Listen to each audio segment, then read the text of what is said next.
muchísimas gracias a todos por estar hoy aquí. Hoy saben que es el último ciclo, es la última conferencia que cierra este ciclo de la Carta Malacitana, conferencia, pero tertulia sí tenemos, o sea que todavía nos queda una cita aquí en la UMA. Muy agradecida por la asistencia, porque nos acompañen además en todas estas conferencias, y hoy tenemos una conferencia yo creo que de excepción, porque vamos a abordar tres patas de una mesa muy importante que es la comida malacitana. Tenemos al restaurante Sarmientos de Casares, tenemos a Juan y a Miguel Hernández, que son los hermanos, son propietarios, cocineros. Bueno, ¿y tú? Yo hago un poco de todo. Hago un poco de todo. Dice, yo soy el que hablo. Digo, ahora lo vamos a ver. Pero también tenemos, que ahora voy a presentar a Paco García, que él es gerente de Calma Eladio, que es un proveedor muy especial para ello, que es el proveedor de producto local, que es él va a presentar después también la parte de su empresa a la que representa como gerente, y es tan importante como saber qué es lo que comemos, de dónde viene y la importancia de apoyar esos productores pequeños y medianos, ¿verdad? Productores de la zona, y lo que conlleva para la cocina y cómo se pueden hacer platos de temporada de un nivel muy, muy alto con productos muy cercanos y muy de andar por casa, por así decirlo, ¿no? Entonces, bueno, pues creo que hoy es un día que vamos a disfrutar mucho, ahora después los presentaré, pero al ser precisamente esa última conferencia, como tiene costumbre nuestro presidente Antonio Carrillo, al que le voy a ceder la palabra, hace siempre ese balance de ese curso escolar que llevamos, que arrancamos siempre con septiembre-octubre, así que, Antonio, por favor, dale un aplauso al presidente, hombre.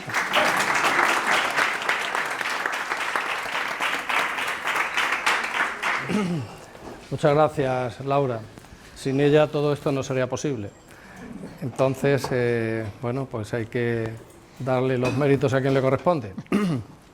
Bueno, pues como acaba de decir Laura, nos encontramos en el cierre de la edición número 17 del ciclo de conferencias de cultura alimentaria de la Carta Malacitana.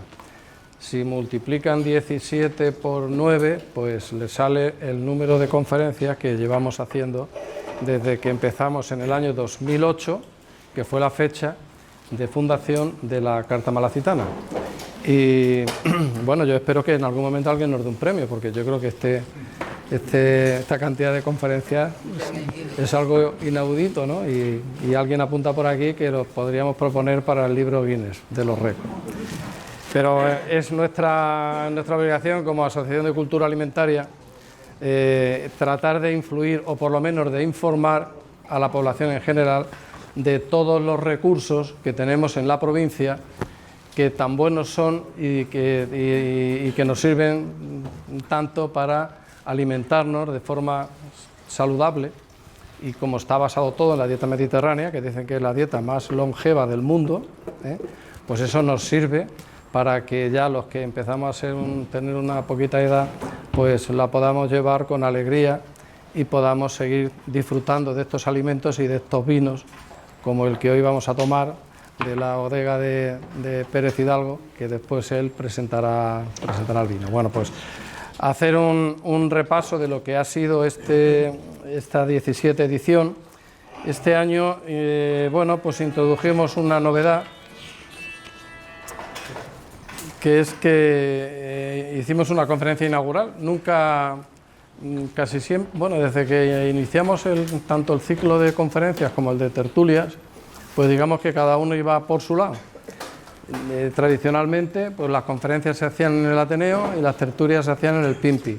Y desde la pandemia, esto es otra causa de la pandemia, totalmente, es la que nos invitó a salir del Ateneo, porque era un espacio muy cerrado, con poca ventilación, y allí pues en plena pandemia no se estaba cómodo.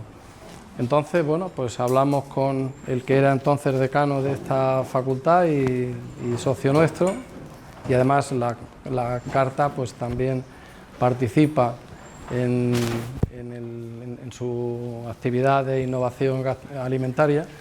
Y bueno, pues nos ofreció que nos viniéramos aquí con las ventanas muy abiertas, todos con mascarilla, me acuerdo, y supuso que no tuvimos que cancelar ni una sola de las conferencias, porque la primera conferencia, o sea, la última conferencia que vimos en el Ateneo, que me acuerdo que la hizo Paco Lorenzo, el médico, el amante de la OVE, Pues allí ya salimos todos con la mosca detrás de la oreja, porque allí era toser todo el mundo con una fuerza, con una energía, y cuando ya nos enteramos a los pocos días de lo que era, digo, bueno, aquí no nos hemos contagiado todos pues porque no tocaba, porque no era la fecha, pero se dieron todas las condiciones para que allí hubiera habido un contagio masivo del COVID-19.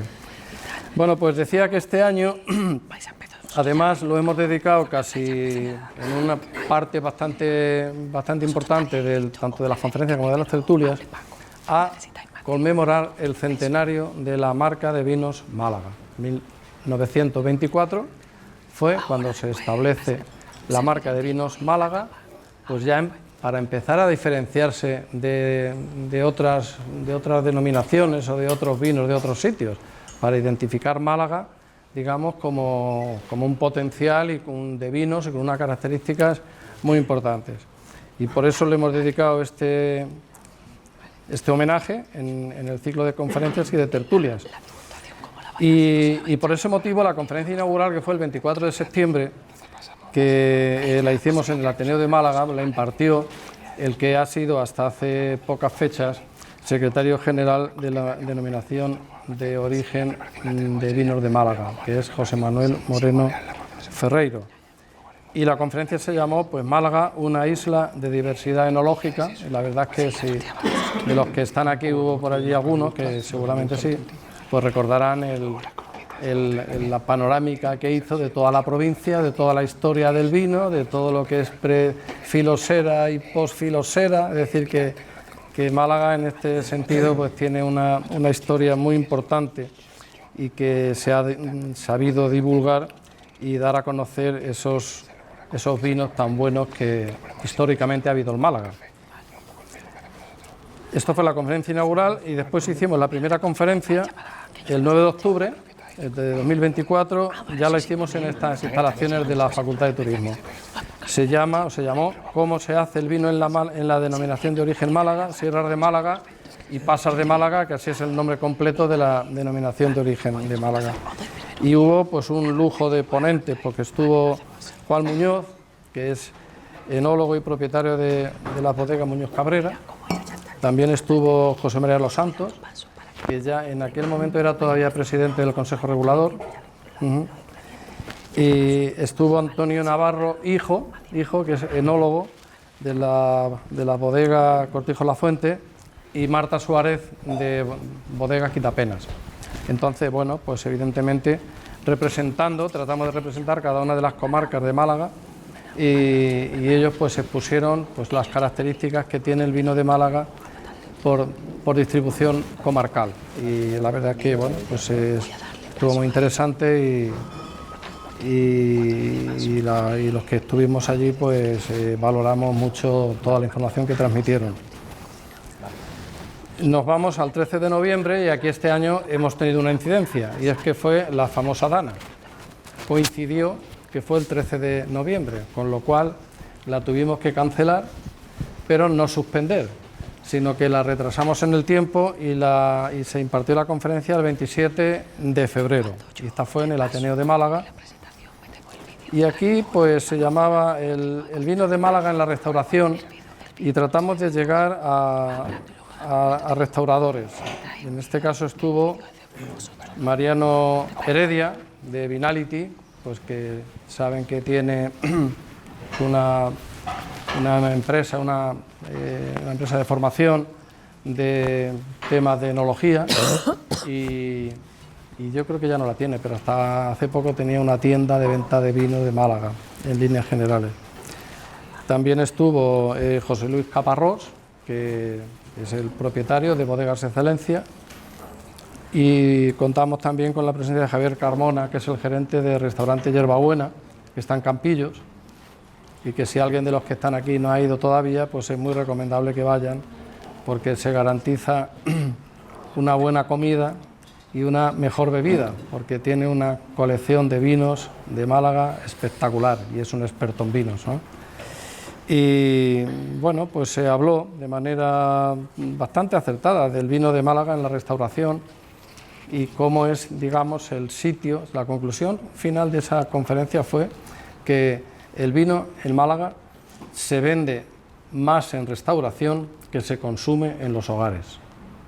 Esa fue la conclusión, y que, bueno, pues evidentemente deberíamos de animarnos a ir a las tiendas, a los supermercados, a pedir vino de Málaga, que lo hay, pero falta ese paso del consumo del vino de Málaga en los hogares. Fue la conclusión de la conferencia. Yo no sé si es acertada o no, pero es lo que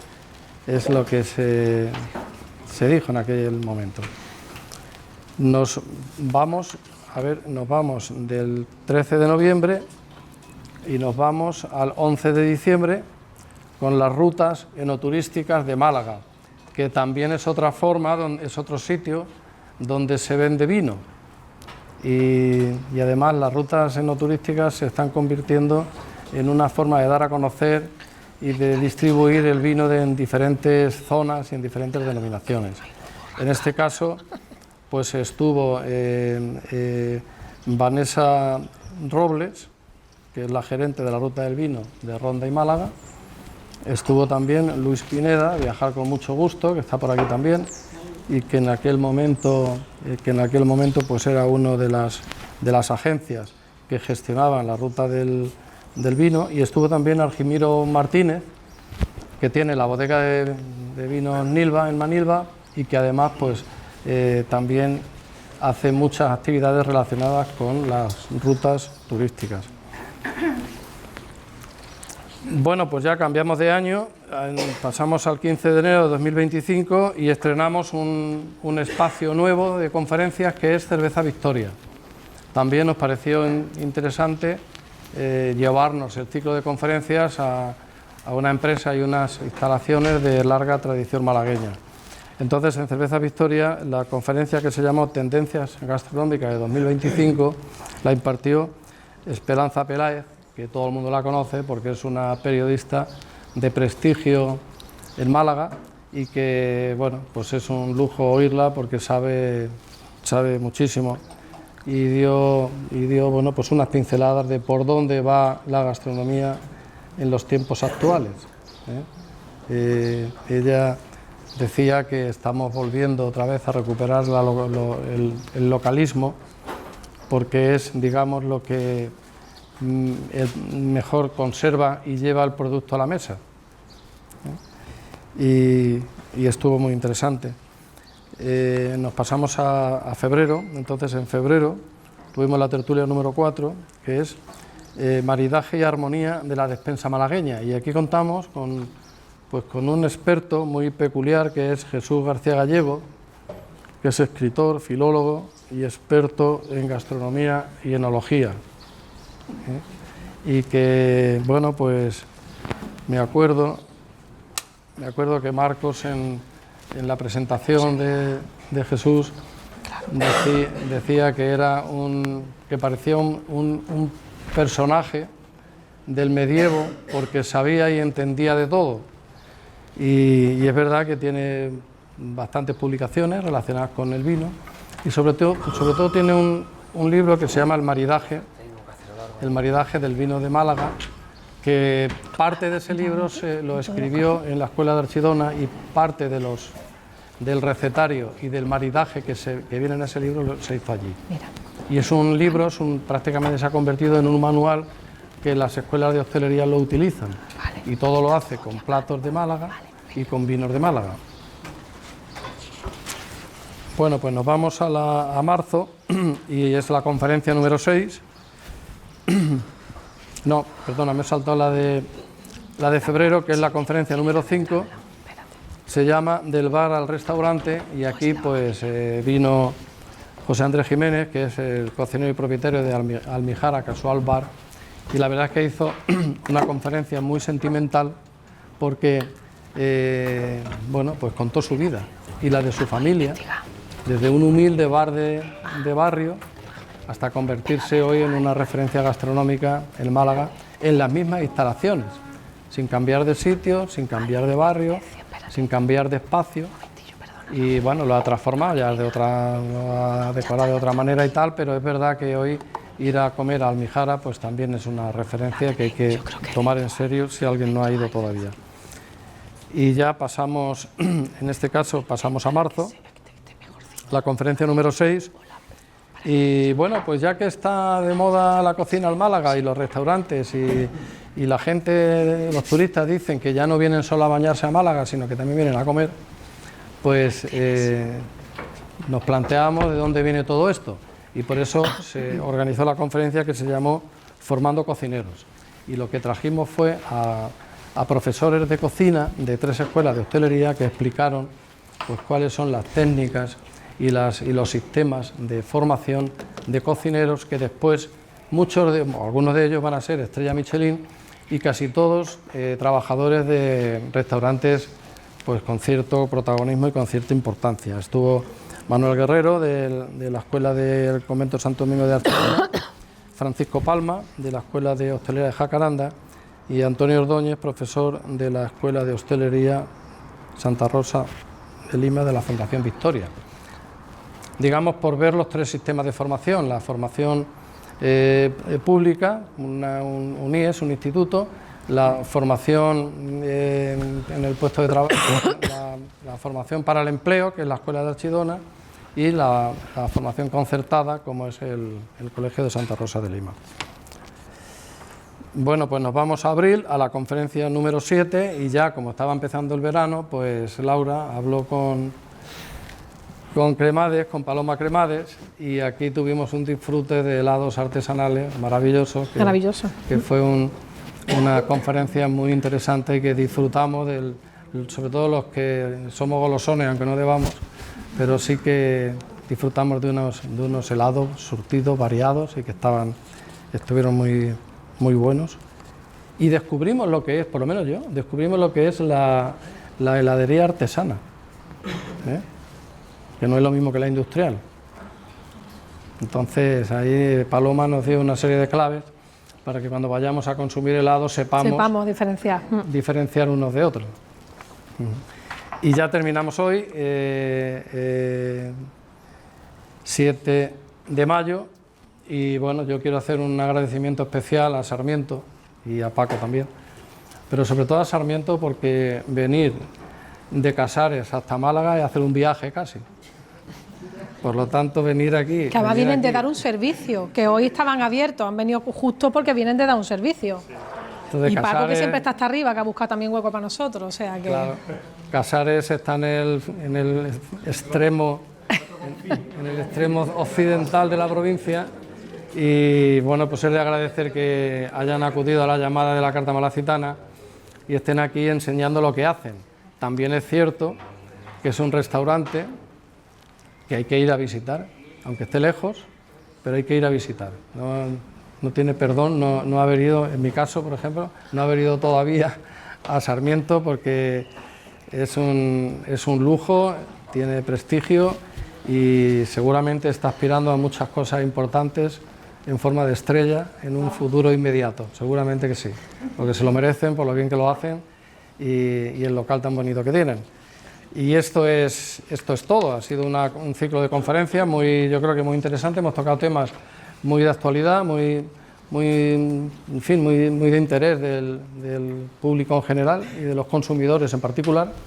Y con esto hoy terminamos el ciclo de conferencias. Nos quedan 2 tertulias, una que es aquí, en esta casa también, el próximo 27 de mayo, y luego el 7 de junio nos queda la última tertulia, que la vamos a hacer en Cerveza Victoria, que por circunstancia de organización de la cervecera la tuvimos que atrasar desde el mes de abril. Y ya con eso ya estamos pensando, ya está Laura dándole vueltas a ver qué planificamos, y Jesús también. Para el año que viene, ya tenemos que planificar el curso de las conferencias. Yo ya tengo un par de ideas que ya te comentaré. Entonces se admiten sugerencias, ¿eh? Sí, porque muchas cosas, los helados y todo eso salieron, es que muchas cosas salen de hablar con vosotros. Pues Antonio, muchísimas gracias por ese resumen. Muchas gracias. Muchas gracias a los asistentes y sobre todo a los conferenciantes, a los ponentes. Vale, muchas gracias. Pues vamos a arrancar, mientras que mi compañero va a micrófono a Ricardo. Bueno, tenemos un micrófono, porque como somos una asociación sin ánimo de lucro, las cosas... ¿Cuál? ¿Miguel el que habla más?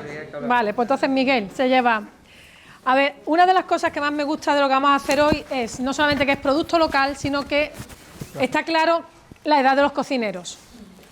Qué importante es vamos a meternos la juventud, Ya, yo me había incluido. Qué importante es que la gente joven, las nuevas generaciones, tengan en su punto de mira y en su foco rescatar esa tradición gastronómica y apostar por proveedores que están ligados a la tierra y que realmente no se van a otra, que todo es muy digno, ¿no? Cada uno, pero que es muy importante tener presente el recetario tradicional, productos de la tierra y el chivo, que además está muy ligado también a la historia de Paco, que después lo comentaré. Sin duda, es que, claro. Si me permite, yo lo voy a soltar.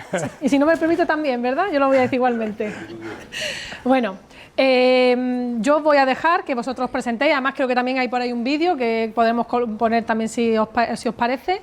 Y nada, encantado de que estáis aquí con nosotros. Bueno, gracias Laura, y en primer lugar agradecer a la Casa Malacitana, a Juan Antonio y a Laura. Le he facilitado la oportunidad de estar aquí en la escuela en la Facultad de Turismo, que nosotros estudiamos turismo además. ¿Sí? O sea, nosotros jamás nos podíamos imaginar poder estar aquí dando una conferencia, y mucho más. Ahora mismo estaba repasando, que quería contar un poquito acerca de Sarmiento, y cuando montamos nuestro plan de negocio, porque nosotros venimos de la gestión, ¿no?, de restauración, más que de la parte gastronómica, operacional. Pues obviamente tenía que ir ligado a un plan de negocio y creamos nuestra misión. Entonces, cuando veo esos principios, me veo a nosotros hace 7 años, ¿no?, creando ese concepto, dónde queríamos llegar, ¿no? Y sin duda, este puede ser uno de los hitos, ¿no?, de nuestro restaurante, ¿no?, el estar aquí en la Facultad de Turismo, hablando para una audiencia como la suya. Es un auténtico, de verdad que es un auténtico privilegio, a pesar de que nos ha costado, porque como ya es una odisea venir desde el otro confín de la provincia, pero bueno, ha merecido mucha pena y estamos muy agradecidos. Gracias. Vale, quería presentar un poco a Sarmiento, ¿vale? Estamos un poco nerviosos porque, digo, nos sentimos abrumados, además, hablando de chivo delante de Paco, que es claro, como el padre del chivo. Suena regular, pero suena es así. Regular, pero es así. Ahora lo entenderán. Ahora lo entenderán. ¿Por qué? Sobre todo en estos ámbitos, en estos círculos gastronómicos, ¿no? El chivo siempre ha sido un plato muy tradicional, y nosotros ahora mismo que lo ponemos en valor en nuestro restaurante, todo el mundo casi recuerda con añoranza, ¿no? Sí, claro, hablaremos de los sesos. Claro, sí, mi abuela cuando ponía los sesos, me encantaba, ya no los como. ¿Por qué? Es una cosa como que ha desaparecido. Bueno, pues Paco y Diego, con la labor que hicieron en el lago, tuvieron mucho que ver para resurgir y la puesta en valor de este tipo de productos. Bueno, en primer lugar me quiero presentar, mi hermano Juan Diego Hernández Sarmiento, Raúl Mesa, que es nuestro jefe de partida, nuestro jefe de partida, y yo, Miguel Hernández Sarmiento. Hablarles de Sarmiento, obviamente habla de nuestra historia, ¿no? De nuestra historia y también de los viajes, ¿no? Un poco. Quería hablar un poquito del tema de los viajes, ¿no? A nosotros un poco este concepto, que ahora puede parecer que es lo que tiene que ser, que es lo lógico, ¿no? Muchas veces pues no era así cuando nosotros empezamos, hace 7 años, cuando preparábamos este proyecto. Pues al final apostar por vinos malagueños, irnos del río a Ribera, todo eso era un impedimento más que casi, pero nosotros lo teníamos muy claro. ¿Por qué? Porque tanto mi hermano como yo tuvimos la suerte de estudiar en Estados Unidos, hicimos un año de intercambio. Él tuvo más suerte que yo porque es el preferido de mi madre. Él fue también es más pequeño y con la experiencia pues fuimos perfeccionando. Yo fui a Minnesota, imagínense, yo criado en Casares, ¿no? Prácticamente nunca había visto la nieve y de repente me plantan allí en el aeropuerto de Filadelfia, vuelo 8 o 9 horas, llego a Minneapolis y digo, bueno, ya por fin estoy aquí en el fin del mundo. Y dice, no, todavía tienes otro avión, 4 horas más hasta el otro confín del estado. O sea que eso es una locura. Y mi hermano estuvo en California. Pero bueno, ahí lo dejo, para que luego diga mi madre. Bueno, pero ahí esto se graba, lo sabéis, ¿no? Se graba y luego se sube a YouTube, no es broma. Ya sabes que te quiero. No, pero bueno, ese viaje, ¿no?, un poco también iniciático, nos dio a entender, ahí vimos, ¿no?, además te hablo de hace casi 15 años, ¿no? Algunos más en mi caso. Pero bueno, ahí nos dimos cuenta de lo que es ese tipo de fast life, ¿no? Ese tipo de capitalismo, de consumismo. Todo eso lo vimos nosotros allí. Fíjate, siempre cuento alguna historia, una anécdota, que en mi visión empresarial, ¿no? Bueno, yo recuerdo que allí se llevaban mucho los malls, que son los centros comerciales, ¿no? Donde la gente iba, pero no a comprar, iba al fitness, a tal, y yo decía, yo hace 15 años, esto en España nunca pasará.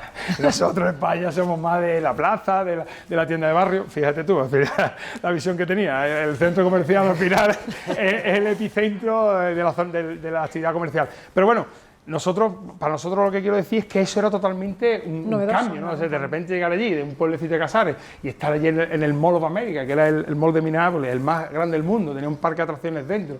Ese tipo de consumismo y también de impersonalidad, ¿no? O sea, si ahora mismo tengo yo que nombrar un plato típico de Minnesota, habiendo vivido un año allí, pues no podría decirte, ¿no? No creo que nadie, no creo que ni siquiera los de allí, que ni siquiera los de allí puedan decirme, ¿no? Entonces ahí, digamos, ese quizás sea el germen un poco de nuestra inquietud, ¿no? Y de por qué queríamos hacer lo que hacemos ahora mismo, ¿no? De ahí viene un poco la idea, ¿no? De repente, pues digo, hace 7, 8 años oye, te metías en terreno.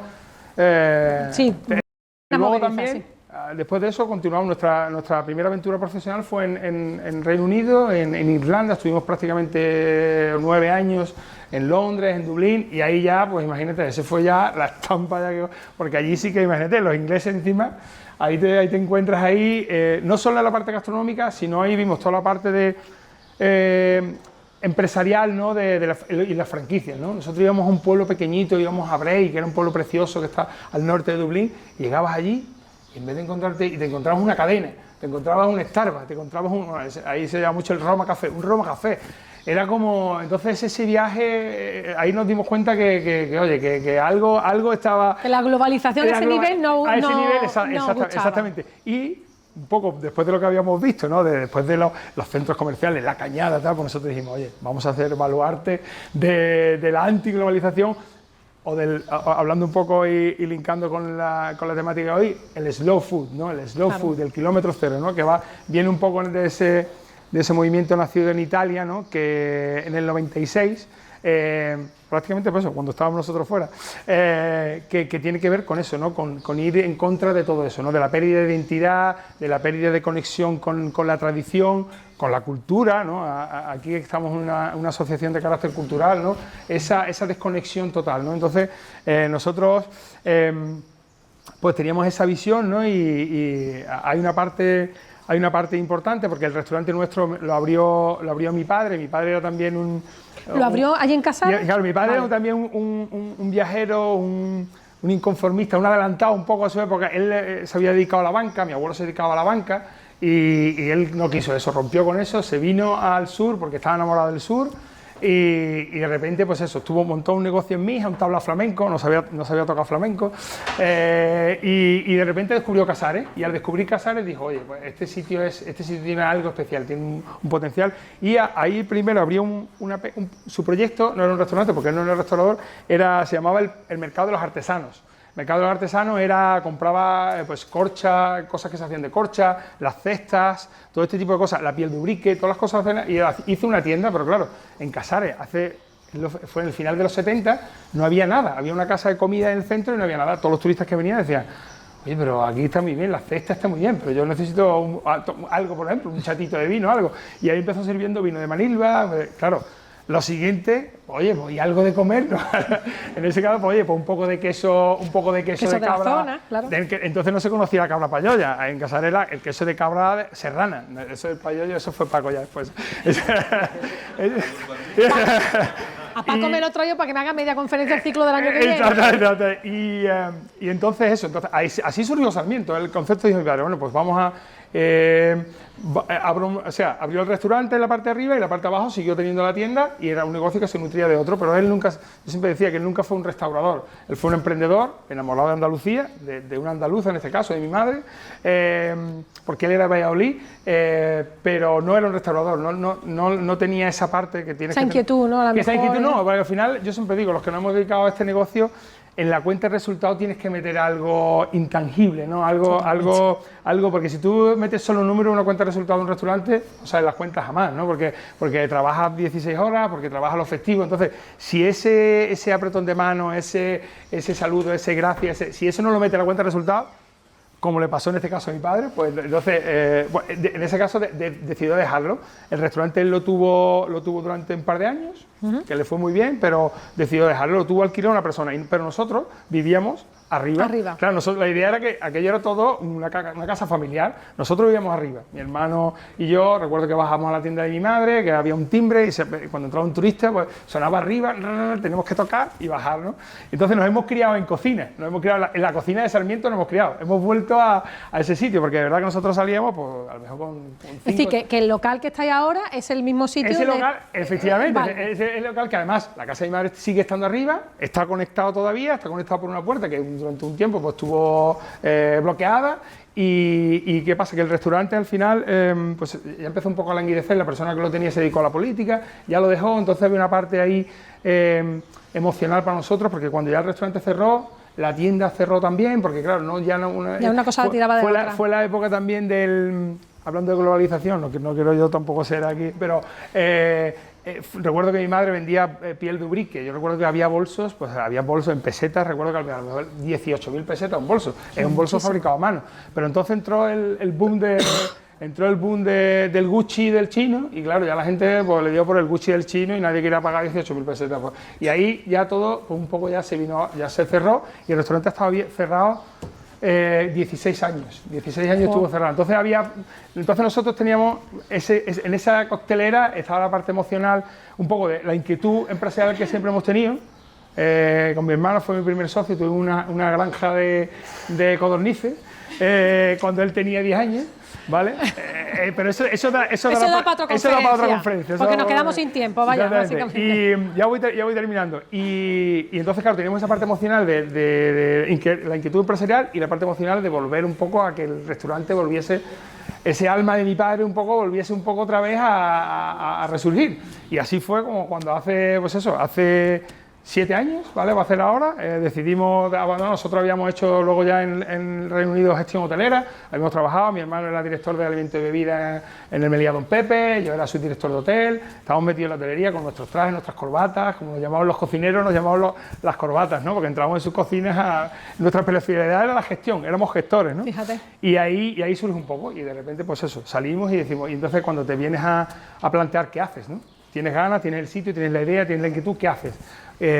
Estaba claro que después de venir donde veníamos no podíamos hacer otra cosa, o sea, estando en un sitio como Casares, donde está Sarmiento, teníamos que poner en valor la cultura gastronómica volver a esas raíces, exactamente, ¿no? que habíamos visto perderse en sitios como Inglaterra o en pueblos pequeños, no te hablo de Londres, te hablo de pueblos pesqueros de Londres, y ahí fue donde dijimos, bueno, por un lado, recuperar esa parte del recetario, reinterpretar la receta de la gastronomía andaluza, y por otro lado, el producto como auténtico protagonista, ¿no? Principal protagonista.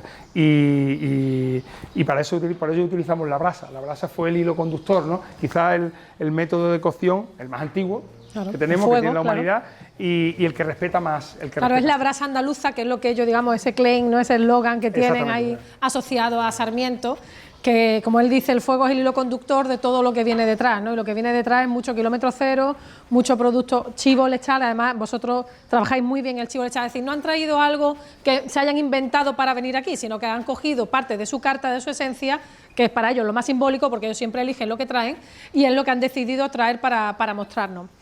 Tenemos un vídeo, vamos a ponerlo, porque nos vamos a ir quedando sin tiempo. Venga, si te parece, hacemos no sé si el vídeo está por ahí preparado, y ahora nos metemos en cocina. Audio no sé si tiene. Ahora.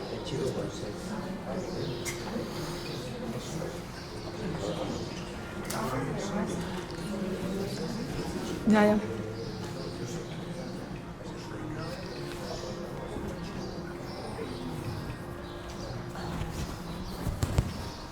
sea, esta es la entrada, ¿no? Esta es la Entiendo. entrada, sí, la entrada original de Bueno, ahí. tengo que decir que todos estos, estos son las recomendaciones de la guía Repsol, o sea que los grandes han puesto sus ojos en ello. Sí.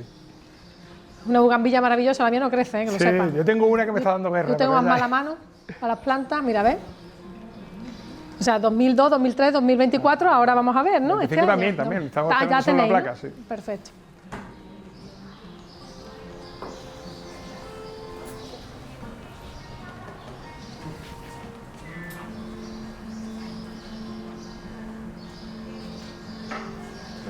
El pan de Casares.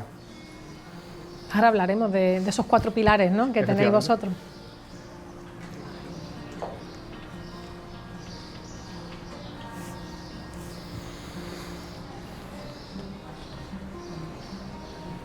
Ese es el peso de mi abuela Jana, que tenía una tiendecita y la pusimos ahí.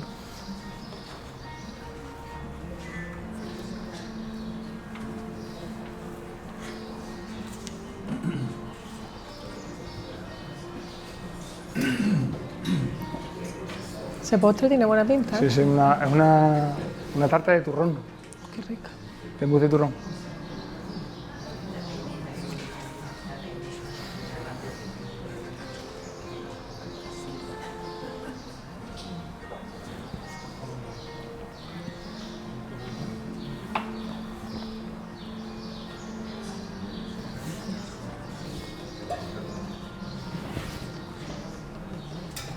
Bueno, Bueno, pues están todos más que invitados, ¿eh? no lo digan más, que esto está grabado.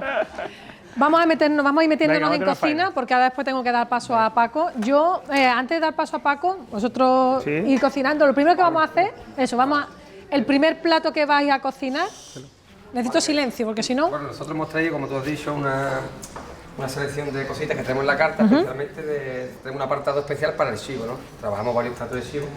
Por ejemplo, vemos aquí panetilla, que obviamente no lo vamos a hacer, pero bueno, lo hemos traído aquí para que veáis, panetilla, chuletilla, trabajamos los sesos, con las asaduras hacemos un plato, que por ejemplo es uno de los que vamos a elaborar aquí, que son las croquetas de chivo, que nosotros hacemos con 2 productos que normalmente no se suelen utilizar tanto. Ahí estamos hablando. Son Entonces, de aprovechamiento, ¿vale? cocina de aprovechamiento. Son 3 platos lo que se va a cocinar. De las asaduras se hacen las Con la croquetas. asadura y el cuello también es una parte que no es una de las partes nobles del chivo. El chivo tiene la paletilla, ¿sabes? Los costillares, tal y cual, o cuartos tal y cual, es lo que se come. El cuello, pues, pero el cuello es una parte muy buena, porque es muy gelatinosa y para hacer guisos, o sea, para guisar y después y ponerle dentro de unas croquetas, pues queda espectacular. Y nosotros utilizamos cuello y asadura, ¿vale? Hacemos para hacer nuestra croqueta. Hacemos un roux tradicional, que está aquí Raúl empezando con él, que es con algo de mantequilla, le ponemos un poco de aceite para que la mantequilla no se quede y demás. Ahora vamos, perfecto. Y él va a empezar a hacer Con la elaboración de la masa de las croquetas. Exactamente, que va a empezar Perfecto. con el roux, con la harina, va a empezar a tostarlo. Muy bien. Y yo voy a empezar por otro lado a lo que sería... Necesito silencio porque es que si no, Aquí podéis ver, gracias. bueno, no sé si aquí se puede ver todo esto. Aquí están todas las asaduras, ¿vale? Las asaduras pues son los pulmones, Sí, ahí está. el hígado y el corazón. Y el corazón. ¿vale? Entonces, todo eso, esto viene aquí sucio, yo tengo una que la tengo ya picada y limpia. Enséñalo, Juan. Esto, por ejemplo, esta parte, hay que limpiarla bien de... Esto normalmente viene conectado por esto, que es la tráquea, todo viene junto, esto viene colgando, por un lado una cosa, viene otra. ¿Vale? Hay que limpiarla bien, quitarle todas las telillas que tiene, ¿vale? Por aquí todo esto se pone el cuchillo, la puntita va quitando para no tampoco despreciar mucho. ¿Vale? Vale. De todo, ve, por ejemplo, aquí el corazón también, ve, tiene los tubitos que se le quitan por dentro y hay que quitarle toda esta Es decir, grasita. de esta parte se hacen las croquetas, que ahora vamos Exactamente, avanzando. esto lo vamos y- a saltear y pero- demás con partes del cuello. Vale. Lo que hacemos nosotros es, por ejemplo, lo deshuesamos el cuello, la carne la cocinamos y con los huesos hacemos un caldo que nos va... El fondo es como una Exactamente, velouté, un caldo ¿no? para hacer las Añadir- croquetas, que va con leche y caldo de... El caldo del hueso del cuello con Vale. verdura, ¿vale? Vale, Y perfecto. eso, Pero eso es para la realización de... esa, ¿vale? ahí está eso por un Vale. lado, pero tenemos 3, hemos dicho 3. Exactamente. Hay una parte que son, no sé Claro. cuál vais a empezar, por las Vale, mollejas. Después tenemos por otro lado, bueno, podemos empezar, sí, vamos a empezar por las mollejas primero, que tiene un poco que Por eso. Las hemos puesto en frío, porque bueno, estos son la casquería del chivo, ¿vale? Que también te digo, ahora se está poniendo otra vez De moda. un poco de moda, pero hasta hace poco no la quería nadie, ¿sabes? Antiguamente Claro. se comía, digo, en casa de mi abuela, o eso, los sesos, todo esto, o los riñoncitos también cocinados, tal y cual, y eso ya de hace mucho tiempo para acá, ni siquiera en el pueblo, que Claro. el chivo es... Vamos, siempre la ganadería del pueblo era el chivo, lo que se comía era el chivo, morcilla, esto con tomate, Claro. lo otro con tomate, tal, las paletillas asadas y demás. Y ya está. Y entonces yo traigo aquí unos sesos que también podéis ver, así como vienen, ¿vale? Se meten en agua con hielo, agua muy fría durante un rato, Vale. para poder también limpiarlo un poco, ¿vale? Que hay que desangrarlo y nada, quitarle una pequeña telilla que tiene aquí, que se quita. El primero que vamos a empezar, ¿cuál es la primera elaboración? molleja, Vamos con la perdón, molleja, ya venga, con sesos, arrancamos, claro. ¿Vale? La molleja de la brasa, además, que no, Sí, tiene nosotros la una... hacemos a la brasa, ¿vale? Eso. Aquí aquí la haremos en la sartén un momento, la napamos y caramelizamos con una salsa dolorosa Vamos a y la acompañamos con un puré de raíces, ¿vale? Nosotros utilizamos la raíz del apio, ¿vale? El apio rabio o raíz de apio que se conoce, que tiene un sabor así, bueno, es terroso, tiene un sabor avellanado un poco. Tenemos la chiribía, ¿vale? Que es más sabor así como anisado un poco, como, ¿sabes? Y después tenemos, y un poco picante, después tenemos, sobre todo esto le va a dar mejor textura porque esto es muy fibroso todo. Claro. Entonces lo metemos, normalmente nosotros lo hacemos, ya lo traemos hecho porque esto va al lado ya espera un rato para que se ponga bien blando, después tenemos después pasarlo por un chino, etcétera, lleva un trabajillo. Y lo que le da un poco más de textura y demás es esto, que también tiene un mismo sabor dulzón un poco picante. Entonces los tres unidos pues hacemos nosotros ese puré que acompaña a las mollejas, ¿vale? Claro. Va muy bien para este tipo de mollejas, carnes de caza, cosas de campo, va muy bien para todo el tema chivo y demás, cosas de campo, acompáñame los purés estos, en vez de poner tipo puré de patata o lo que sea, pues... Algo diferente, se pone en valor algo diferente. Mientras que vamos con eso, yo aprovecho el hilo para dos cosas. Uno, para regañar a la gente que habla, no quiero señalar. Y dos, no, es que si no nos escuchamos. Y dos, porque además el micro lo tiene él y no lo tiene él, y luego, como lo subimos luego a YouTube, si no es una lástima, luego se mete en el audio.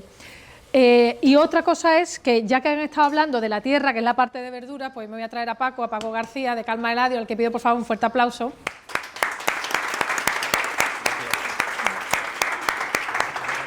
Mientras que ellos empiezan, que ahora vamos a ver las elaboraciones, no os preocupéis, pero voy a aprovechar porque en este caso se planteó la conferencia, era esa simbiosis entre la tierra y la cocina profesional, ¿no? Y cómo es tan importante contar con proveedores, en este caso que tenga esa sensibilidad local, que claro, voy a decir de Calma Eladio, pero esto viene del chivo, esto viene mucho antes. Paco García, que es el gerente de Calma Eladio actualmente, que también la pandemia le marcó, laboralmente hablando, ¿no? Te planteaste muchas cosas, pero venía del Lago, del super restaurante El Lago, el primer estrella Michelin de Málaga, una de las cocinas más reconocidas. Y él siempre ha tenido mucha sensibilidad con el producto local. Tanto fue así que el primer chivo lechal malagueño lo vistes muy lejano, en Barcelona, si no me equivoco, en el mercado. Sí, sí. Y dijiste, pero bueno, ¿cómo es posible que lo encuentre en Barcelona y no lo encuentre en Málaga? ¿Fue así? Sí, yo es que lo he fue, entrevistado varias veces y esto lo hemos hablado más de una vez, yo que soy periodista. Entonces, bueno, te viene de lejos. Cuenta la parte que tú quieras contar de cómo has llegado de ese chivo a este Calma Eladio en el que apuestas por ese kilómetro cero. Bueno, lo voy a hacer. Bueno, lo primero, muchísimas gracias a todos por la invitación, Antonio, Laura. La verdad que siempre me siento aquí como en casa. Solo quería, lo primero de todo, felicitar a estos artistas que además de clientes míos son dos personas maravillosas. Yo estoy de acuerdo con Antonio, pero no por el tema de la guía Michelin. Yo creo que deberíais de ir todos a visitarlo porque merece la pena el viaje. La estrella Michelin dice que son restaurantes que merecen la pena desviarse y ir a probarlo. Pues ellos sin estrella merece la pena desviarse porque la estrella realmente son ellos.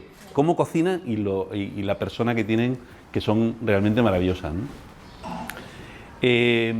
Voy a intentar ser breve porque es un poco complicado para que entendáis todo el proceso. Como bien dice Laura, bueno, yo me formé en la Escuela de Hostelería de la Cónsula hace muchísimo tiempo, en el año 93, de las primeras promociones, y bueno, luego me dio por montar un restaurante. Yo monté un restaurante para ganar dinero, no me había formado y quería montar un restaurante, no para tener una estrella Michelin ni mucho menos, ¿no? Pero bueno, era verdad que el sitio era complicado y digo, o aquí o lo hacemos muy bien o no va a venir nadie a vernos, porque estábamos bastante retirados, casi tanto como Casares. Totalmente. Y bueno, y ahí montamos un restaurante y la sorpresa fue, bueno, que empezamos a hacer algo. Mi idea era hacer una cocina que llamara la atención y que al día siguiente pues la gente hablara de ese sitio, ¿no? Y que no dejara indiferente a nadie. En aquella época, estamos hablando del año 89, del año 2000, perdón, había restaurantes gastronómicos, pero no había restaurantes que estaban haciendo una cocina muy afrancesada, muy rancia en ese aspecto, ¿no? después de venir de una época en Marbella donde llegó a haber 7 estrellas Michelin, ¿no? Pero hubo ahí como un desierto desde el año 78, 79, por ahí, a principios de los 80, hasta que llegó el lago, hubo una sequía de estrellas Michelin, pero en Marbella hubo una época en que hubo más estrellas Michelin que en Cataluña, que en el País Vasco, que en Madrid, por supuesto, ¿no? Llegamos a tener un hotel con 2 estrellas Michelin, siendo el único de España, como Los Monteros. Bueno, era una zona de cultura gastronómica importante, pero muy afrancesada toda, ¿no? Porque casi todos los chefs venían de influencia francesa. Yo me formé en la cónsula, mis hermanos son todos, se dedican, mi familia, todo el mundo se dedica a la hostelería. Y bueno, pues yo quise hacer una cocina un poquito más diferente, una cocina con una relación calidad-precio, una cocina que tuviera un poco de identidad. Y ese fue un poco el objetivo. Después de estar un año abierto, un día me llegó un cliente con un artículo del Financial Times que hablaba del restaurante El Lago y tal, no sé qué, y bueno, y eso fue un poco los que nos puso en el mapa de la crítica gastronómica y de los críticos, de los periodistas, etcétera, etcétera. Y en el año 2005, después de estar 5 años abiertos, nos dan una estrella Michelin, convirtiéndonos en el primer restaurante de aquella zona de toda la Costa del Sol con una estrella Michelin. Entonces, claro, eso fue algo, bueno, nos sobrepasó, porque yo, la verdad que nunca monté un restaurante para tener una estrella Michelin. Pero fue algo que ya pasamos de ser camarero, yo siempre me he considerado, aunque estudié metre, estudié sumillería, he estudiado de todo lo que se pueda estudiar en relación a la alimentación, pero siempre me he considerado un camarero. Entonces, pues pasé de ser un camarero a ser una persona mediática, en tener programas en televisión, en la radio, en hacer reportajes, bueno, es verdad que tuvo una dimensión que nos puso en el mapa. Eso al lago le convirtió en una tensión y una presión continua que me obligó mucho pues a viajar, ¿no? Pues a viajar porque digo, joder, ¿por qué con todos los restaurantes que hay en toda la zona, por qué me han dado a mí una estrella Michelin? Pues además la guía te da una estrella, no te dice nada, ni te la ha dado porque esto ni por nada, te la da, apareces publicado, en portadas de todos los periódicos, abres telediario y tú te das cuenta de no sabes por dónde viene la tostada, ¿no? Como se suele decir. Bueno, eso me obligó a mí, que yo era el director general del restaurante, aunque tenía mi jefe de cocina y mi maître, pero yo era el director general, me obligó a moverme, a ver el por qué me habían dado esa estrella Michelin, y me iba pues por ruta, cuando había los eventos gastronómicos, ferias, etcétera, etcétera, a ver qué hacían los demás, etcétera, etcétera, ¿no? Yo me di cuenta bueno, que todo el mundo defendía, los vascos defendían mucho su cocina baja, iba y la cococha, la merluza, el pincho, el no sé qué, ibas a Cataluña y exactamente igual, que si el calzó, que si la romesco, que si... Bueno, te vendía mucho el producto y yo me preguntaba siempre, digo, bueno, ¿y en Málaga qué podemos vender nosotros, no? Porque además de espeto, paella y boquerones, pues había poca cosa de donde tirar del hilo, ¿no? Gastronómicamente, en la alta gastronomía, ¿no? Y casualidad, pues un día, como dice Laura, lo del tema del chivo, en una feria importante de gastronomía en Barcelona, en Alimentaria, pasé por una carnicería y había un cartel que ponía chivo lechal malagueño. Y le pregunté a la chica y le digo, ¿y esto? Y dice, no, esto es un chivo de una raza que hay de Málaga, es una calidad, pruébelo usted. Y yo me quedé, vamos, como que me dio como una patada, vamos, ahí mal dada, ¿no? Y me quedé ahí con el run run, y bueno, llegué a Málaga y lo primero que hice fue llamar a uno de mis profesores de la escuela de hostelería. Le digo, oye, ¿tú sabes que en Málaga hay una raza malagueña? Y dice, sí, yo conozco a una gente que tiene una asociación en Colmenar, que es la raza malagueña y tal. Bueno, me puse en contacto con él y con Juanma, y bueno, Juanma Micheo, que además lo llamé. ¿no? Dice, Juanma Micheo, ¿no? ¿Verdad, Paco? Sí, que él es miembro de la Carta Malacitana y de la Junta Directiva. Me comentó una cosa y digo, yo no me lo puedo creer lo que tú me estás diciendo. Tú quedamos, tomamos un café y vino y me lo contó en directo. No voy a aburrir, pero bueno, estamos hablando año 2006, o sea, que no hace tanto tiempo, ¿no? Y me dice que, bueno, que Andalucía, por supuesto, que tenemos una raza autóctona, que es la raza malagueña, que tiene unas características diferentes, la leche tiene una materia grasa que es espectacular para hacer queso, por eso el 95% se vende a Francia, luego Francia hace sus quesitos, nos lo envuelven bien puestos y se lo compramos a precio de oro, que somos de la provincia más importante de Europa en producción de leche, que bueno, que tenemos no sé cuántas queserías, que en aquella época había 15, 18 queserías ya, ahora estamos cerca de una treintena. Y yo, pues no me lo podía creer, y digo, y bueno, y si yo quiero chivo malagueño, no hay. Digo, ¿cómo que no hay? No hay porque en la mayoría había dos intermediarios que compraban todo el chivo malagueño y se vendían en Barcelona y en Madrid, o sea, en Mercamadrid y en Barcelona. Y ellos ya luego lo vendían, pero no como chivo malagueño, como chivo normal, ¿no? El cabrito, lo que es el cabrito. Total, que a partir de ahí digo, yo esto no me lo puedo quedar para mí. Entonces lo que hice fue tirar de mis colegas, pues llamé a Dani García, a toda la gente de restauración, a José Carlos, a Miguel Palma, a Javier Hernández, los senté allí y le digo, esto hay que contarlo. Claro, ¿qué pasa? Que no había, el chivo malagueño se vendía todo como chivo normal. O sea, no se identificaba como chivo malagueño, ¿no? Como un sello de identidad o una IGP, ¿no? Y entonces, porque tampoco había demanda, entonces, bueno, lo que hicimos nosotros es crear esa demanda. O sea, hicimos una jornada donde pusimos, me parece que éramos 18 restaurantes, y todos hicimos una tapa, la hicimos ahí en el lago, y todos hicimos una tapa con chivo malagueño. Me acuerdo que Miguel Palma, la verdad que en aquel evento mentimos un montón porque no era chivo malagueño, porque no había. Hizo una tapa con lengua. Y tuve que comprar la lengua en Madrid porque no se comercializaba aquí. Total, que creamos la demanda para que el matadero pudiera despiezar el chivo y comercializarlo en paletillas, en lomo, claro, en cuello, etcétera, etcétera, ¿no? Entonces fue ahí un poco el tira, ¿no? Esa insistencia en consumir y hablar del chivo malagueño y todos los platos, por supuesto, chivo malagueño, y bueno, un poco... Claro, de hecho, actualmente solamente está Caprisur, que es la que ellos trabajan con Caprisur, que es la única empresa, perdón que interrumpa, comercializadora del chivo lechal malagueño, y que lo que nosotros tenemos que pedir, que muchas veces es la vitola. La vitola, cuando se pide una pata, la vitola es la etiquetita esta redonda que viene en la pata para que indique que realmente es chivo lechal malagueño y no chivo de... Exacto, o no chivo, ¿no? Exacto. Que eso es importante, exacto, pero eso se ha conseguido y bueno, ahora. Hoy el día el chivo malagueño lo encontramos en todas partes y bueno, es verdad que todo el mundo me dice que yo soy el padrino porque cuando yo hablaba de chivo malagueño, ni los malagueños, o sea, nadie de nosotros sabíamos que teníamos una raza autóctona aquí con unas características diferentes, no solamente elásticas, sino claro, cárnicas. Es que se cocinaba mucho en las casas, pero también se perdió con el tiempo y en el canal Oreca realmente no existía. No se identificaba. No se identificaba y tampoco se daba valor. Entonces es la pescadilla que se muerde la cola. A lo mejor tu abuela lo hacía, pero tú ya no sabías ni que eso era malagueño. A lo mejor el chivo que comía, exacto, o el cabrito que comía, no sabías muy bien ni lo que comíamos, ¿no?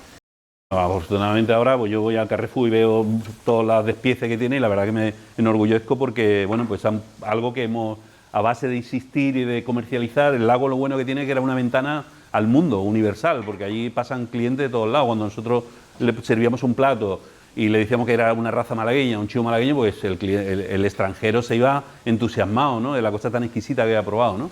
Y se lo aprendían de memoria y tal. El extranjero y el malagueño, porque muchos malagueños, muchos clientes nuestros, pero esto es chivo malagueño, ¿esto es de malagueño de verdad o qué me está...? Chiquillo, que sí, hombre, como es una raza, le tienes que explicar todo, etcétera, etcétera, ¿no?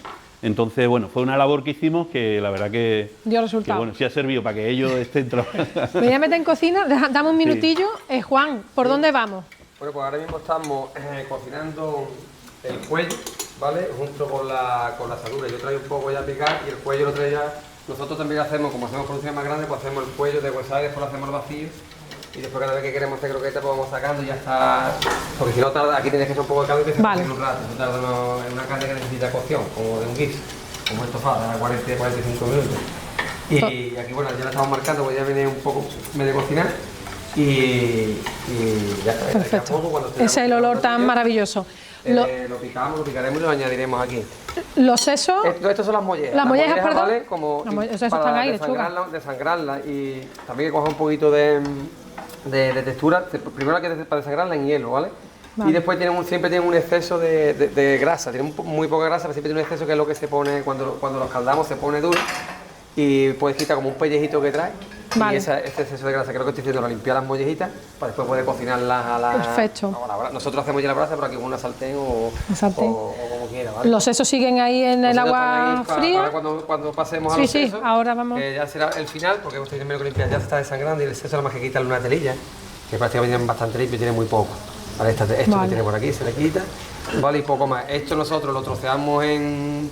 se podría también blanquear si quieres cogerle más textura. Nosotros en nuestro plato lo queremos muy cremoso, entonces lo cortamos en trozos más pequeños y simplemente lo freímos a la malagueña, harina y... A la malagueña, ¿has visto qué importante es? Y frito, lo ponemos en la tortilla que hacemos, que es una inspiración de la tortilla de Sacromonte, que es la que lleva acceso, Qué habita, bueno, sí, y sí, ahí es te verdad. echa más cosas, allí cerrar. Nosotros hemos hecho una tortilla vaga, pues, pero inspirada en esa, con habita que nosotros hacemos a la brasa allí también. Ahora vamos.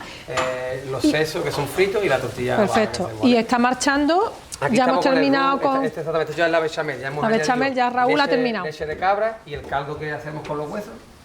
Con lo que Leche es de ya cabra, con- es decir, mantenemos sí, siempre sí. para no Y romper la ahora ya identidad. añadiremos esto, eso ahora cuando se echa un poco se pica, este es mío o a mano, lo que sea, se echa, ya se da. Perfecto. Y esto ya necesitaría bastante frío, por eso se dejan bastante cremosas. Y entonces, bueno, nosotros metemos un batido y la tenemos que volver a casi congelar. Claro. Para que Claro, un pueda... poquito. Temperatura para poder pueda manejarla. si no serían Vale. complicados de Vale, y ahora él me va a contar brevemente y vuelvo con Paco, porque tú estás cortando, esto sí que no lo sabía yo. Sí, a ver, nosotros hemos intentado plantear un menú como sería en nuestra casa más o menos, pero bueno, así a distancia. Hemos hecho, nosotros nuestro aperitivo siempre es un queso que nos elabora Juan de Crestellines, que también es una persona que ha hecho muchísimo poner en valor la raza, en este caso, no el chivo malagueño, sino la raza payoya. Payoya, que es lo que La es. raza payoya, ¿vale? Que normalmente es originaria de la zona de la Sierra de Cádiz y Sevilla, pero bueno, nosotros por influencia, más Casares, yo siempre digo, somos en muchos casos 70% gaditanos y Pues eso 30% decir, eso es, pero bueno. Depende mucho, porque además, claro, la influencia que había en nuestra zona era el campo de Gibraltar. Claro. La gente iba a comprar azúcar a Gibraltar, la época de las recaderas, ¿no? Las rutas de recoveras, que se iban por la sierra a por café, había los extraperlistas, ¿no? Eso es Entonces, decir, digo otras cosas que no vamos a nombrar. sí, exactamente. Bueno, pues ese café, Ahí chocolate, está. tabaco. Y Chocolate de nosotros comer. somos muy gaditanos en muchas cosas. Y Juan es verdad que pone mucho en Claro. valor. Y- Este queso, y este queso que- lo elaboran para nosotros porque lo queremos como un aperitivo.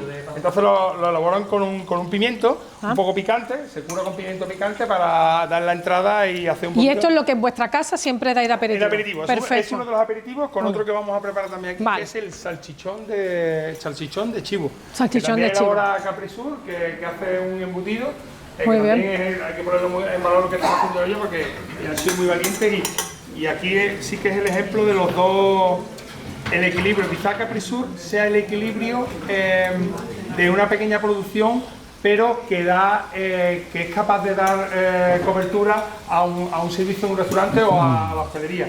Porque, por ejemplo, Juan es un purista, ¿no? Juan es más de la ecológico y los ciclos de la vida, los ciclos de las cabras. Ahora mismo, por ejemplo, no tiene queso curado, porque claro, las cabras estaban preñadas, Claro. ahí va un poco. Y sin embargo, Capri Sur, mediante los cebaderos, ¿no? Pues ellos hacen, los cabritos llegan con un par de días, 3 días máximo al cebadero y ahí se le alimenta de leche, Sí. ¿de acuerdo? No de la leche materna, la cabra ya está funcionando otra vez para poder recuperar y que pueda haber más chivo otra vez. Entonces es un poco los dos ejemplos que podemos tener, ¿no? Porque al final nos pasa mucho y con Paco nos pasó, hablando de calma, ¿no? Que ha sido, o sea, la labor que han hecho ellos, pues nosotros cuando empezamos, estando en un pueblo, siempre teníamos a la vecina Paqui, que tenía un campo y nos traía los huevos. Nos traía alguien, nos traía no sé qué, el que nos traía tomate. Pero claro, ya llega un volumen que tú no puedes tener. Tantísimos proveedores, Claro. entonces él, ahora vamos con calma, Exactamente, entonces- ayudó a vertebrar todo entonces, eso, ¿no? Ellos han sido, y ese proyecto, ¿no? Que además para ellos, creo que es un proyecto casi filantrópico, diríamos, ¿no? Porque al final cuando te metes ahí en esto, sobre todo, porque además es un proyecto de educarnos nosotros. Claro. Yo recuerdo cuando salió el primer proyecto, calma, oye, que esto es de productor local, y yo le dije, vale, 20 kilos de tomate, 20 kilos de... ¿Me va? Corte Inglés, y entonces, claro, nos ayudó a entender, ellos son los catalizadores y vertebran toda la Claro. oferta y nos dan a nosotros decir, vale, señores, ahora vamos a hacer Berza, pero es un poco lo que decía Paco, al final tiene que ser un movimiento conjunto, no puede ser una persona sola, yo no puedo de repente, tiene que ser Paco que diga de repente a Paco de la Huerta en Coín, oye, a lo que hace falta es cebolleta, a lo que hace falta, estuvieron plantando el pimiento de Padrón, no, perdón, el pimiento de Piquillo, ¿te acuerdas que estuviste plantando? O sea, ellos nos Hay un feedback, claro, ellos nos de las escuchan a necesidades. nosotros y nosotros, digamos, un poco nos vamos amoldando, ¿no? Pero siempre que haya equilibrio, porque al final nosotros también nos debemos a la clientela y Claro, no puedes tampoco un poner negocio. una carta o un plato que luego no está, tenemos que ir ordenados y la labor que hace en ese sentido Calma, Paco Paco es virtudes, la que tenía la gallina. Paco, eres muchas cosas, hijo. Con todo el día el teléfono enganchado. ¿Qué tienes ahora? Exactamente. ¿Qué tiene? ¿Qué tiene? Yo, chiquillo, Digo, si te lo- sueño, te tengo lo dije sueño, la semana ¿no? pasada, esto no Tengo es- cansancio. Exactamente. Entonces, Bueno. ese proyecto es para nosotros Importantísimo, claro. Entonces vuelvo con Paco. Nos quedamos, estábamos en esa parte del lago, triunfa durante muchísimos años, llega la pandemia, nos quedamos en casa como tanto y además descubres una cosa muy importante. Yo lo voy a decir con todo mi... Vamos, yo creo que no te va a enfadar, me dices, es que he descubierto lo que es cenar todos los días con mi familia. Me acuerdo perfectamente hablando por teléfono de las veces que lo entrevisté. Y dices, es que esto no está, ¿verdad? No está tan mal. Esto no está tan mal, esto me gusta, me está empezando a gustar. Y bueno, ahí derivó Sí. y todo tiene, empezaste, ¿no? Por sí, otro todo tiene lado. un sentido porque el lago, con lo que he contado del chivo, fue un poco lo que marcó el camino, ¿no? Yo digo, esto es lo que yo quiero, esto es lo que a mí me gusta, lo que me satisface y creo que esta es la filosofía. Fue el principio, el producto que marcó un poco la filosofía de ese restaurante. Estamos hablando de hace 25 años, cuando no se hablaba de kilómetro cero, cuando no se hablaba de producto local, cuando no se hablaba de un montón de cosas, ¿no? Entonces fue un restaurante pionero, de hecho fue el primero en Andalucía en ser certificado por Slow Food como restaurante kilómetro cero, ¿no?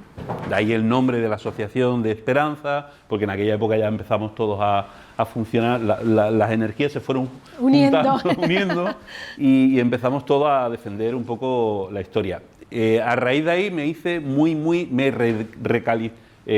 radicalicé un poquito en el movimiento slow food, ¿no? Porque digo, bueno, si tenemos el chivo, a partir del chivo empecé a tirar del hilo y me di cuenta de que, bueno, de que poco más que éramos bastante analfabetos, sobre todo de la cultura gastronómica que tenemos en Málaga, desgraciadamente, y sobre todo los malagueños, nosotros, yo me considero más malaguita que nadie, pero no le damos valor a lo que teníamos y no le dábamos visibilidad.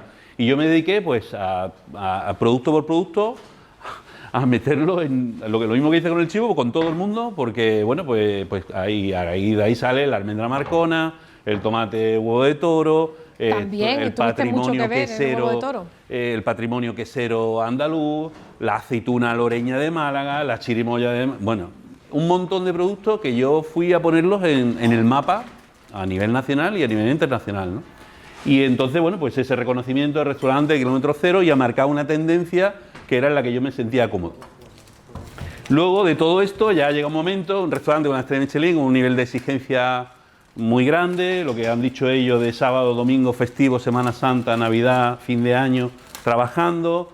Bueno, llega un momento que evidentemente lo haces porque tienes una vocación y te gusta lo que haces, que es la parte intangible de la que hablaba Miguel, pero llega un momento en que, bueno, pues uno cumple 50 años, pasa una pandemia, se enamora de una persona preciosa como mi mujer, en la que le quiere dar lo mejor, el tiempo posible, que es el bien más preciado que tenemos, y decidí que no tenía energía ni para ir a por la segunda estrella, ni para continuar con la primera, porque no me motivaba otras cosas, ¿no? Paralelamente a esto, hay una figura en mi vida que siempre ha estado, que es Eladio, frutas y verduras Eladio. Frutas y verduras Eladio es un chaval que empieza, porque sus padres son de Alaurín, con una furgoneta a repartir fruta y verdura pues a los restaurantes de la zona de Puerto Banú, etcétera, etcétera, ¿no? Y Eladio empieza a crecer conmigo desde el año 2000. Empieza a crecer con la furgoneta, compra un camión, otro camión. Bueno, Eladio se convierte en una persona muy amiga mía, que nos admiramos mutuamente y se tiró los últimos años, voy a hacer 4 años ahora en Eladio, pues se tiró los últimos 2 años, vente conmigo, yo quiero una persona como tú en mi empresa que hable el idioma de los restaurantes, que sepa de producto, que lo defienda, que vente conmigo. Yo decía, pero ¿qué voy a hacer? ¿Que me voy a ir yo a vender verdura contigo? ¿No? Que ¿Estás loco? Los 20... que conocen a Eladio saben que no me gusta el de un no por No, se tiré 20 y digo, y yo le decía, digo, Antonio, cualquier día te voy a decir que sí, te voy a dar un susto, a ver qué hacemos, ¿no? Y bueno, es un poco lo que se junta todo, se junta en que te das cuenta que cumples 50 años, que te quedan 10 o 15 años más y tú dices, yo no me veo aquí, y con las cosas que me faltan por hacer, pues la verdad que... Entonces hablé con mi socio del restaurante y mi socio me dijo, dice, muy bien, pues si te vas tú, pues un lacito y nos lo quitamos de en medio, porque evidentemente el restaurante eres tú lo has creado, es tu proyecto, yo no tengo nada que ver, o sea, con lo cual, ¿qué hago? Y bueno, entonces pues di el paso a Eladio, le presenté un proyecto en el que yo creía, porque a Eladio tiene no verdura. tenía todavía esa parte, ¿no? Claro, De Calma, Eladio ya Eladio. trabajaba con productores, pero no lo identificaba, no tenía, entraba todo en el mismo saco, ¿no? Porque él le daba laurín, o sea, él tenía tomate a laurín, naranja a laurín, Claro. pero no le daba esa identidad, ¿no? Entonces, bueno, pues yo me dediqué a crear el sello, a identificar lo que se llama Calma Eladio, que el calma viene de slow food, ¿no? De tranquilidad, de paciencia, para esperar que las habas estén en temporada, de paciencia para lavar la lechuga que tiene tierra, paciencia que no han salido todavía los tomates, bueno, pues calma, ¿no? Calma, que es un poco lo que necesitamos todos, ¿no? Que lo queremos todo ya, queremos comer de todo el año, queremos comer, bueno. Y nace este proyecto y bueno, pues a raíz de ahí ya empezamos a todo mi conocimiento de producto local lo meto en el mundo vegetal, ¿no? Y bueno, ahí nace esta historia que la verdad que nos ha dado muchísimas satisfacciones porque le hemos cambiado la vida a los agricultores. Hoy le comentaba, le enseñaba una foto a mi mujer de un limonero, un señor que me vende limones en Alorín el Grande, que me llamó un día porque me vio en un programa de televisión desesperado que le daban 15 céntimos por los limones y que no podía dejarlos, los tenía que quitar porque el limón si no produce Claro. y es malo. Y hoy pues me ha dejado 1.200 kilos, se lo pagaba a 60 céntimos el limón. Señor, imagínate. O sea, Te van a está poner, diciendo, más de uno te va a poner una te voy a estatua. mandar, ¿qué te mando? ¿Qué hago? ¿No? Entonces, bueno, le estamos cambiando la vida al panorama. Calma Eladio, hay un vídeo por ahí Sí. que lo ponemos muy cortito, lo vemos y luego lo explico un poquito para ser breve y no aburriros porque los artistas, los protagonistas son ellos. Calma Eladio es una manera Fíjate, de entender la no se vida ve, José. más sana, más justa y comprometida. Perdón. Es que estamos con el chivo embelesado, Estamos ahí ¿verdad? con el chivo. Y con el olor que tiene, ¿verdad? De la cocina. Hostia, Es es maravilloso. el mejor queso de Juan con diferencia. Ahora sí, ¿no? Buenísimo.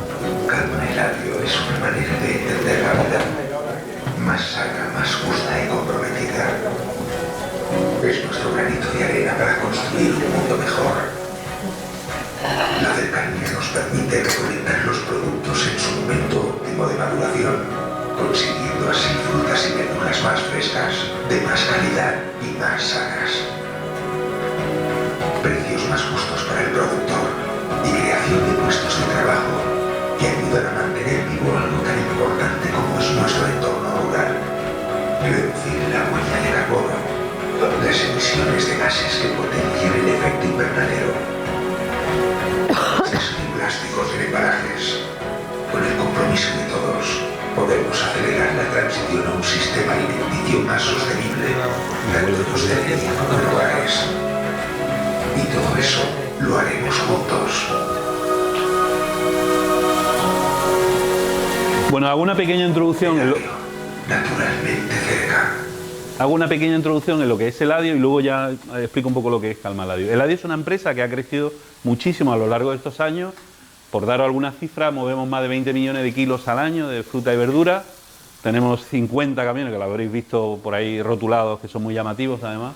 50 camiones en ruta. En temporada estamos más de cerca de 170, 180 personas trabajando.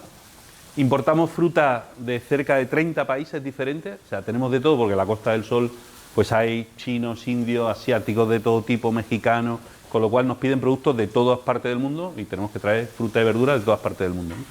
Y en el último año hemos tenido una facturación de 32 millones de euros, ¿vale? Vendiendo fruta y verdura, que es un poco bastante. Somos a nivel de Andalucía la primera potencia y a nivel nacional estamos ahí arriba también.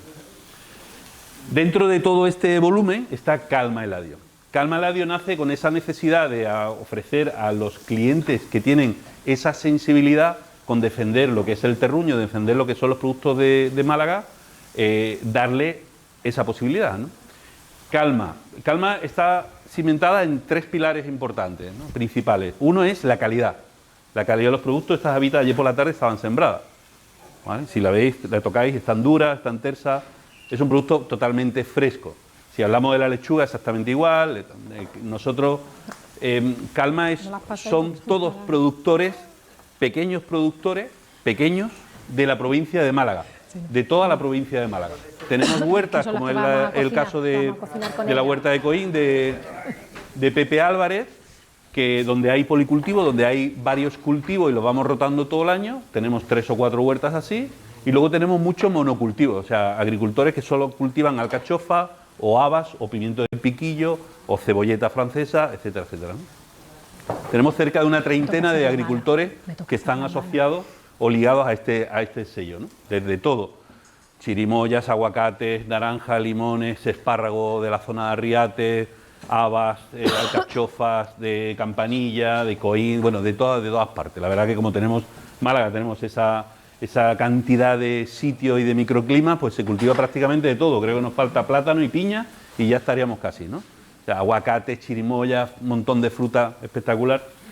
Y bueno, lo primero es la frescura de los productos, porque en 20 minutos están en la nave, refrigerada y al tiempo en los restaurantes, con lo cual, pues la verdura al final no es igual que un zumo de naranja recién exprimido a que te lo tomes 3 días después.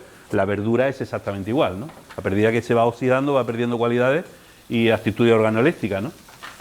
Es el primer pilar, la frescura y la calidad del producto, que es independientemente mucho más óptima que una verdura que viene de otras zonas, ¿no? Con transporte.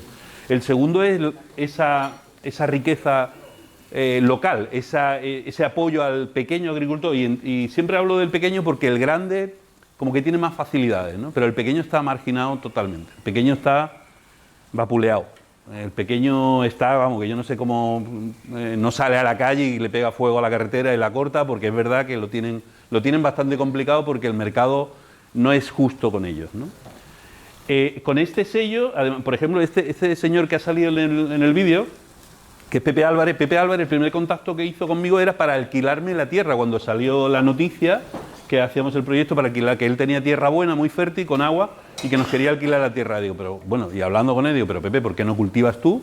Y nosotros te compramos lo que tú cultivas. Pues dedica, por ejemplo, bueno, yo el tomate cultivo muy bien, lechugas y tal, y entonces, por ejemplo, Pepe, toda la lechuga que comercializamos en Eladio, casi toda la lechuga, porque hay veces que no llega, la cultiva él. O sea, estamos hablando de pues 70, 80 cajas de lechuga, 100 cajas de lechuga semanal. O sea, una auténtica barbaridad, ¿no? Ha pasado de querer alquilarnos la finca a contratar a 5 personas para ayudarle a abastecernos a nosotros, ¿no? Porque el volumen que tenemos nosotros es muy grande. Nosotros vendemos hospitales, hoteles, restaurantes, colegios, barcos, cruceros, mayoristas, fruterías, o sea, tenemos un abanico impresionante. Amplísima. Muchísimo, ¿no? Entonces, la economía circular también la trabajáis. Creamos empleo rural y sobre todo estamos apoyando, porque el paso, la opción de Pepe era alquilar una finca o abandonarla, irse y abandonar lo que es el entorno rural, ¿no? Con todo lo que eso conlleva, ¿no? Claro. O sea, este sello está manteniendo un poco el entorno rural, incitando a la gente a que nos cultive y animando a la gente, sobre todo gente joven, que está, por ejemplo, tenemos agricultores que nos están cultivando verdurita baby, gente que nos llama y dice, oye, que yo tengo tierra de mi padre que la tiene abandonada, ¿qué te puedo cultivar, no? Entonces, estamos cambiando el panorama totalmente, ¿no? El apoyo rural es imprescindible. Y luego la otra pata, que es fundamental y obvia también, es toda la huella de carbono. Estas son una haba que viene en una caja de plástico, se la lleva el señor, se la vuelve a llevar, la deja, se la vuelve a llevar, como antes con la casera, ¿no? Que devolvía el casco, pues exactamente igual. No tiene envoltorio, no tiene plástico, es más, viene de aquí, de Churriana concretamente, con lo cual no viene una verdura que viene de Holanda o que viene de Francia, con envoltorio, con el transporte, con, bueno, toda esa huella de carbono de la que siempre se habla, pues con este sello prácticamente desaparece, ¿no?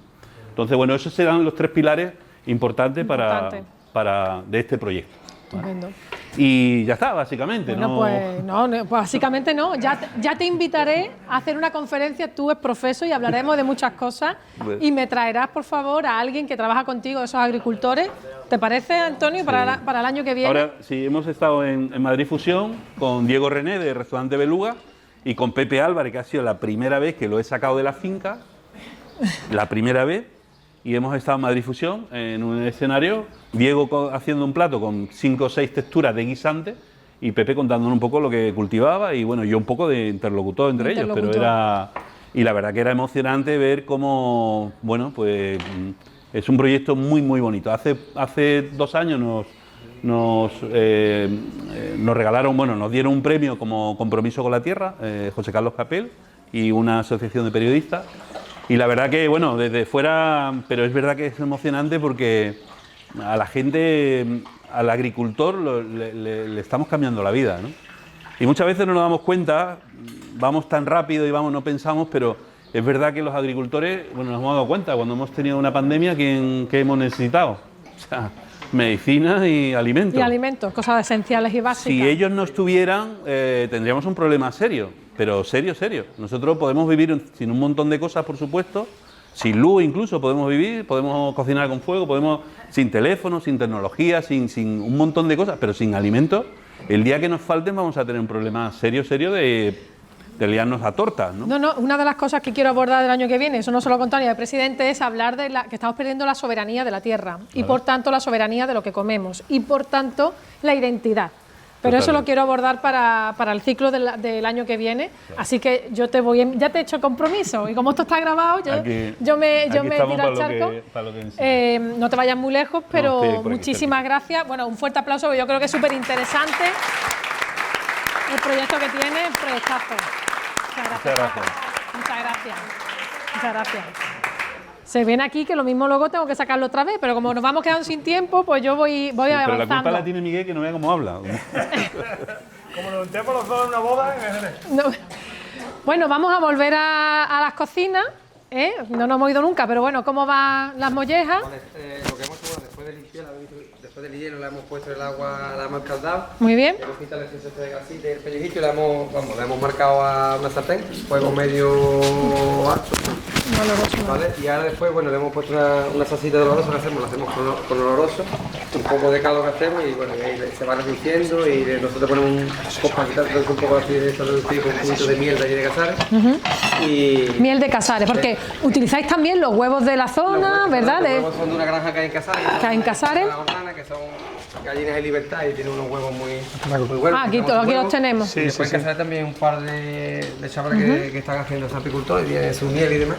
Y bueno. Y gente joven. Gente joven que con la apicultura. De los campos de los padres, tal y cual están montando. O sea, parece que hay un poquito de luz con el relevo generacional, ¿no? En algunas partes, eso es importante. Sí, es que al final, la gente ahora con la pandemia creo que ha sido un momento clave, ¿no? Y ahora la gente se viene aquí y dice, no, yo es que soy consultor para irme a un pueblo a trabajar desde a distancia en vez de una ciudad. Cuando puede el tío tener su finquita, tiene sus abejas y se levanta por la mañana, ¿sabes? Es que feliz como una perdiz. Exacto. Y ya está, no necesita más, ¿no? Exacto. Muy bien. Creo que Raúl está friendo croquetas, ¿no? Habíamos hecho aquí lo que es cuenta. la masa, ¿ves? Venga. Así, ves cómo nos ha quedado, vale, veis que está bastante... Sí. Está bastante líquida lo que tú dices, luego le metes... Ahí está. Pues se queda bastante... Vamos a recopilar. ¿Qué le habéis añadido a la...? Le hemos añadido lo que vimos antes, que estamos saltando, que es el Silencio, cuello, por favor. el cuello y las asaduras. Cuello y las asaduras. Pulmón, hígado y corazón. Vale. Se ha picado, se ha salteado un poquito de cebolla y demás. Y nosotros ahora hemos pegado la termomía así rápido un poco para añadirlo rápido, ¿vale? Se añade, se sigue cocinando un poco, se integra. Muy bien. Y ya queda. Vale. La croqueta, lo primero que hace la bechamel en la base, después le puede ir... Lo que quiera. ¿Esa receta de quién es? Esa, pues bueno, la hemos ido... Vosotros... Son familiares, pero bueno, le hemos añadido, pues, ¿sabes? O sea, las casas de mi abuela nos hacía con el caldo de las más... O sea, es un poco la base de vuestra abuela, pero la habéis traído al siglo XXI, ¿no? Exactamente. Pero... Y digo yo, si no cocinabais o cocinabas, Bueno, ¿cómo te has tirado al barro? Siempre me ha gustado mucho la cocina y después cocinar en mi casa, tú sabes, para cosillas así, ¿sabes? Sí, pero, Barbacoas y hombre, demás. eso es Pero palabra- bueno, autodidacta son palabras y mayores. Dándole tiempo y pruebas. Pero yo pruebas siempre y digo pruebas. que le conozco más porque soy más viejo. Es verdad que él era, fíjate, en ese hablamos también de Sarmiento como viaje, ¿no? Y para nosotros Sarmiento ha sido un viaje de vuelta a los orígenes y quizá lo que de verdad nos hacía ilusión, ¿no? Nosotros estudiamos porque nuestra familia, mi padre habiendo tenido el tema del restaurante y todo eso, era como una hostelería, además que lo vimos, ¿no? Porque mi madre tenía una tienda que estaba asociada, digamos, al restaurante, o sea que nos librábamos el lunes, que recuerdo que íbamos a una piscina ahí pequeñita en un sitio a la playa por la mañana, pero mi madre abría todos los días, ¿no? Porque entonces la hostelería entonces era todos los días, claro. sobre todo en temporada, ¿no? Pero mi hermano siempre fue ese típico niño que le encanta el fuego, que está siempre el fuego, las cerillas, las velas, ese tipo. Bueno, de hecho, eso lo tendrá puede que rozar cortar. la patología, pero eso habla más. Le metió fuego un poco a la... porque como le gustaban los animales y el fuego. Y haciendo un día una conejera con una pita, sabéis que se utilizaba en la raíz de la palma, de la pita se utiliza para hacer conejera. Pues iba a hacer una conejera, prendió aquello y salió y casi no mete fuego todo, pero bueno, pero desde el buen rollo, ¿eh? Entonces, ¿qué pasa? Que siempre O sea, que después de la terapia se recondujo claro, a los fogones, ¿no? Pero a lo que me refiero es que siempre el fuego, yo siempre lo entiendo, y luego... de ahí las brasas. En nuestra familia nunca... Yo iba a ser abogado y el economista, además eso era en mi casa. ¿Tú abogado o tú economista? Porque mi tío tenía un despacho y tal, entonces, tú abogado o tú economista. Yo en mi casa no concebía otra cosa. Estudiamos Derecho, yo me fui a estudiar Derecho, él se va a estudiar Económica y de repente dijimos que esto a mí no es lo que me llena. Ya, como te digo, mi padre muere cuando nosotros tenemos 19 años, ya la conexión con mi tío que tenía el despacho, ya no, lo que son esas cosas de la vida. Nosotros de repente reconocimos, oye, nosotros queremos hacer algo relacionado con el trato al cliente, con la hospitalidad, con todo eso. Y ahí hicimos turismo, pero para que nos sirviese un poco como para que mi madre nos dejase irnos al extranjero. Nosotros teníamos claro que queríamos irnos fuera. Entonces íbamos a irnos a Londres y acabamos en Birmingham, luego Londres, tal. Lo que digo, resumiendo, que me enrollo, él siempre ha sido ese niño, siempre tuve esa inquietud y él es como lo veis, es una máquina, es un coordinador. Yo le tengo... Tengo ganas de verle emplatado, a ver cómo queda esas mollejas. Un respeto increíble porque es autodidacta. Y entonces, él al principio se ruborizaba un poco. Recuerdo cuando vino la primera vez Enrique Belver, que fue el primer crítico que recibimos, y él decía, pero ¿cómo voy a decir que yo soy un cocinero autodidacta? Y yo le decía, Juan, tiene mucho mérito, pues nosotros, por eso decía, nosotros hemos sido directores de restauración, expertos en gestión, y cuando nos colábamos en las cocinas, los cocineros nos llamaban las corbatas, porque era como que sabéis vosotros, que ponéis límites a nuestro arte, ¿no? Era un poco eso. Entonces, o sea, muchos de esos cocineros que nosotros trabajamos, su meta era salirse de la cocina, colgar la chaquetilla y ponerse una chaqueta. De hecho, muchos de ellos son directores de alimentos y bebidas, directores de, ¿cómo se llama ahora? Food and Beverage o lo que sea. Y él, sin embargo, ha hecho el camino inverso, ¿no? Sobre la experiencia clave, y viene muy ligado con Sarmiento, es él en Melilla Don Pepe, coincidió con uno de los sobrinos de la familia Gorraschategui, que son con el hijo, que era de la Casa Julián de Tolosa, que son una saga de parrilleros legendaria, ¿no? Casa Julián de Tolosa es entre los 10 mejores asadores del mundo. Pero ¿qué pasa? Era la época del boom de los chefs, de las chaquetillas de diseño, de los relojes caros, y él, sin embargo, un parrillero vasco, vestido de negro, barba, y decía, yo no soy cocinero, yo soy parrillero, yo domino el fuego para que cocine como yo quiera. Y eso cuando él me lo contó, cuando esa experiencia de conocer a este hombre, a él fue como, yo soy el que domina el fuego, yo soy el que domina el fuego. Y ahí... En vez de quemar no sé qué, vamos a dejarnos de quemar, ¿no? Y nos vamos a...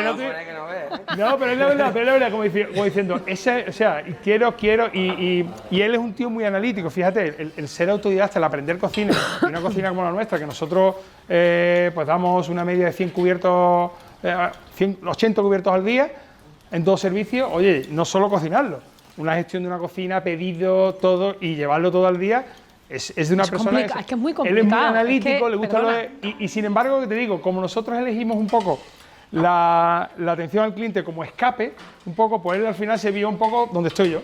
Él ha sido, de hecho, fue en Melilla Don Pepe, o sea, él estaba donde estaba yo, y sin embargo, había algo que le llamaba. Y cuando tuvimos el restaurante, él vio la oportunidad y dijo, ahora voy a ir yo a donde de verdad quería, ¿no? Que es a los tiempos, a las recetas, al gramaje, a la magia de la cocina, ¿no? Al final, ¿no? Y le dejo el hablar a mi hermano pero de ahí va un poco el concepto. Esa conexión con este parrillero, y ahí fue donde ella empezó un poco... Sí, muchas veces algo que lleva un hilo conductor, que tiras y saca lo que tenías dentro, ¿no?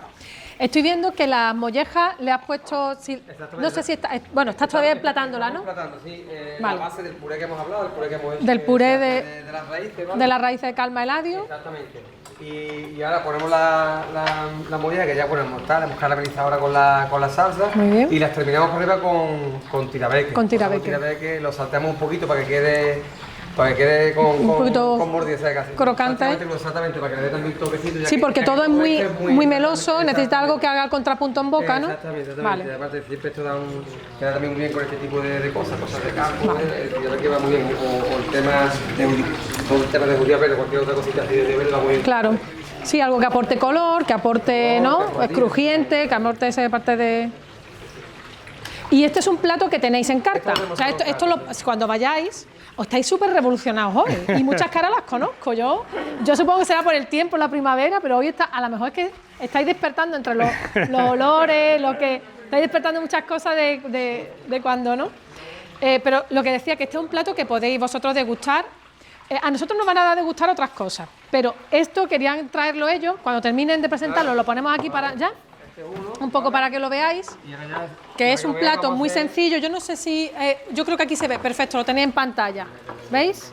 Es un plato muy sencillo, que ya habéis visto todo lo que tiene detrás, toda la historia que tiene detrás, y es un plato que, bueno, yo lo voy a probar porque yo soy una enchufada porque estoy aquí, pero nos van a dar a probar otras cosas muy maravillosas también, ¿eh?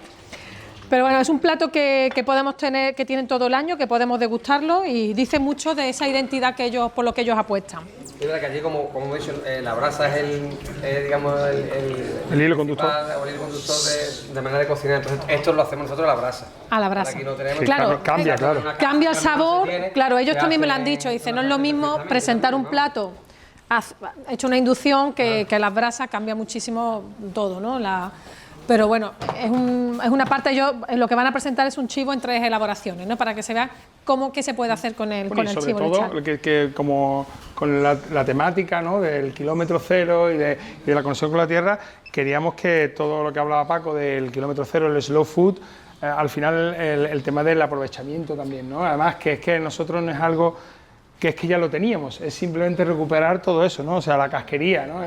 Claro. Yo recuerdo es que ahora mismo cuando alguien ve, de verdad que yo los veo, ¿no? Cuando se toma una tortilla, cuando prueban la tortilla es eso, y prueban esa tortilla y dicen, y les veo como que han reconectado con su yo de niño, ¿no? Y decía, con su infancia, recuerdo que las hacía mi madre, y luego, como decía Paco, de repente, ¿por qué? Ya no he vuelto a tomar las manos, ¿no? Llevo 20 años sin tomar un plato tan... Se pusieron...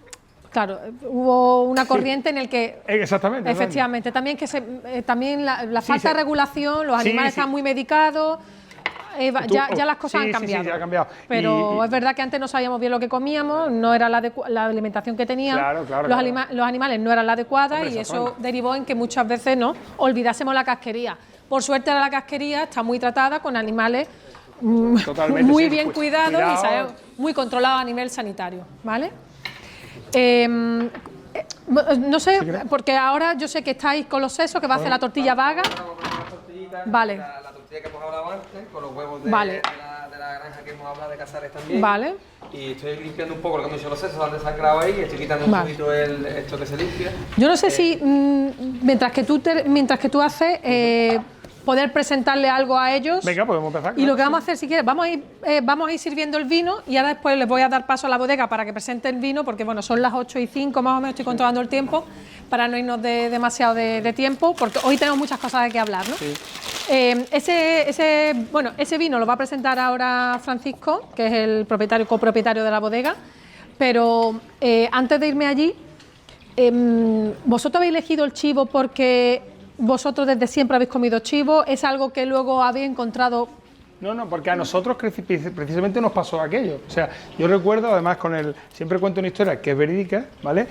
Al final, en la zona de Casares, como os digo, una zona, porque aquí en Málaga, pues es una capital, había comercio, allí lo que te digo, allí en Casares, en la montaña, tenías que, pues eso, Gibraltar era la conexión. Lo más cercano y era lo que Entonces, claro, la cabra era el sustento de una familia. Aquí no había vacas, la cabra era el sustento.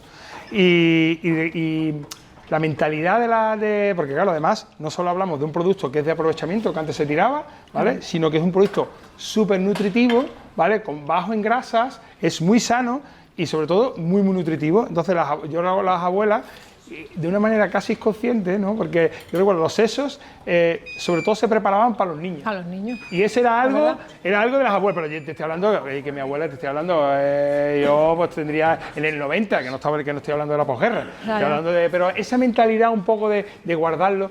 Y siempre Lo selecto, ¿no? Y siempre había una cosa muy, muy curiosa que yo siempre digo, que en Casares siempre empiezan las desavenencias familiares con los sesos de chivo, porque la abuela lo sirve el trozo, cuando, o sea, tiene el chivito y se guarda más cantidad para el más pequeño. Por lo tanto, yo tuve más cantidad mientras estaba mi primo. Cuando llegó mi hermano, él se quedó con más cantidad. Y ya cuando llegó mi primo, que venían de Francia, porque mi primo venía de Francia, yo ya me quedé sin sesos. Pero bueno, están aflorando muchos traumas, ¿eh? No, Tenemos que hablarlo, ¿eh? pero digo que es algo muy, fíjate, ¿no? De eso de las abuelas, de mantener, para lo el niño, importante, lo más importante para los peques. Y el corazón de la sandía, ¿no? Yo creo que el corazón de la sandía siempre los abuelos, que sacaba la navaja y sacaba el tajo del corazón al más pequeño. Totalmente, ¿no? O sea, eso es cierto. Es así, pero es ley de vida, te vas haciendo mayor y ya llegan otros que te desbancan del trono. El corazón para mis hijos ya. Exacto. Eso es lo que hay. Yo ya el así. corazón hace mucho tiempo que no me lo tomo. Entonces nosotros, como Hace dos días, pero... Sí, a nosotros, como te digo, nos pasó lo mismo. Era como de repente decir, oye, es que el chivo que se tomaba mucho en Navidad, en casa de mi tía, cuando íbamos a casa de mi tía, ella ponía chivo, paletilla de chivo. Entonces no sabíamos el chivo, no era... Ahora parece que está volviendo... Mira, yo voy a colación de lo que estamos hablando del chivo, vamos a guardar un poquito de silencio, por favor. La Carta Malacitana tiene varios proyectos, aparte de las conferencias que se hacen y las tertulias durante todo el año, hace 17 años, como ha dicho el presidente. Parte del equipo de la Junta Directiva lleva muchos años trabajando sobre el chivo lechal, dando clases en la escuela de cocina, demostraciones con Caprisur, los lleva, los presenta en la escuela para que los alumnos, los futuros cocineros, puedan saber lo que es y cómo utilizarlo y comerlo. Y además se hace un concurso que este año espero que venga ahí en la nueva edición de chivo lechal malagueño. ¿Qué? Está grabado. Está grabado. Este año, yo lo he dicho muchas veces, otras veces no lo digo tanto, pero ya he hecho muchos compromisos hoy. Está grabado. Es verdad que, ¿cuántas ediciones son? ¿4 o 5 ediciones? ¿No, más? En la segunda fase llevamos la octava. Bueno, claro, porque hubo un parón y luego... Uno anterior que hicieron 6 ediciones. 6 ediciones, el parón y luego esta, ¿no? ¿Que llevamos cuánto? Sí, 8 ediciones. Yo que soy más reciente, más novata, pues... Ahí lo que se hace con cocineros profesionales, se presentan, o sea, llevamos haciéndolo varios años ya en la Escuela de Cocina de Archidona, se presentan ¿para qué? Pues ellos son los que eligen sus preparaciones, se hace una cata ciegas, en fin, el jurado, yo formo parte del jurado, yo nunca sé lo que estoy tomando de quién es el plato, es un jurado profesional y lo que se pone en valor es el trabajo que hacen, por supuesto, el chivo lechal, que siempre es de Caprisur, que es chivo lechal certificado, y sobre todo es darle ese gusanillo, ¿no? De decir, vamos a seguir apostando por el producto local. Entonces, cuando me dijeron, mira, vamos a llevar chivo, digo, qué alegría, que además viene un poco a redondear el trabajo que hacemos desde la Carta Malacitana. Bueno, yo creo que ya es momento de pasar, vamos a hablar del vino, ¿no? Dice, bueno, vamos, si me dice que sí, pues Francisco Pérez Hidalgo es copropietario de la bodega Pérez Hidalgo, que, bueno, un fuerte aplauso, por favor, para él.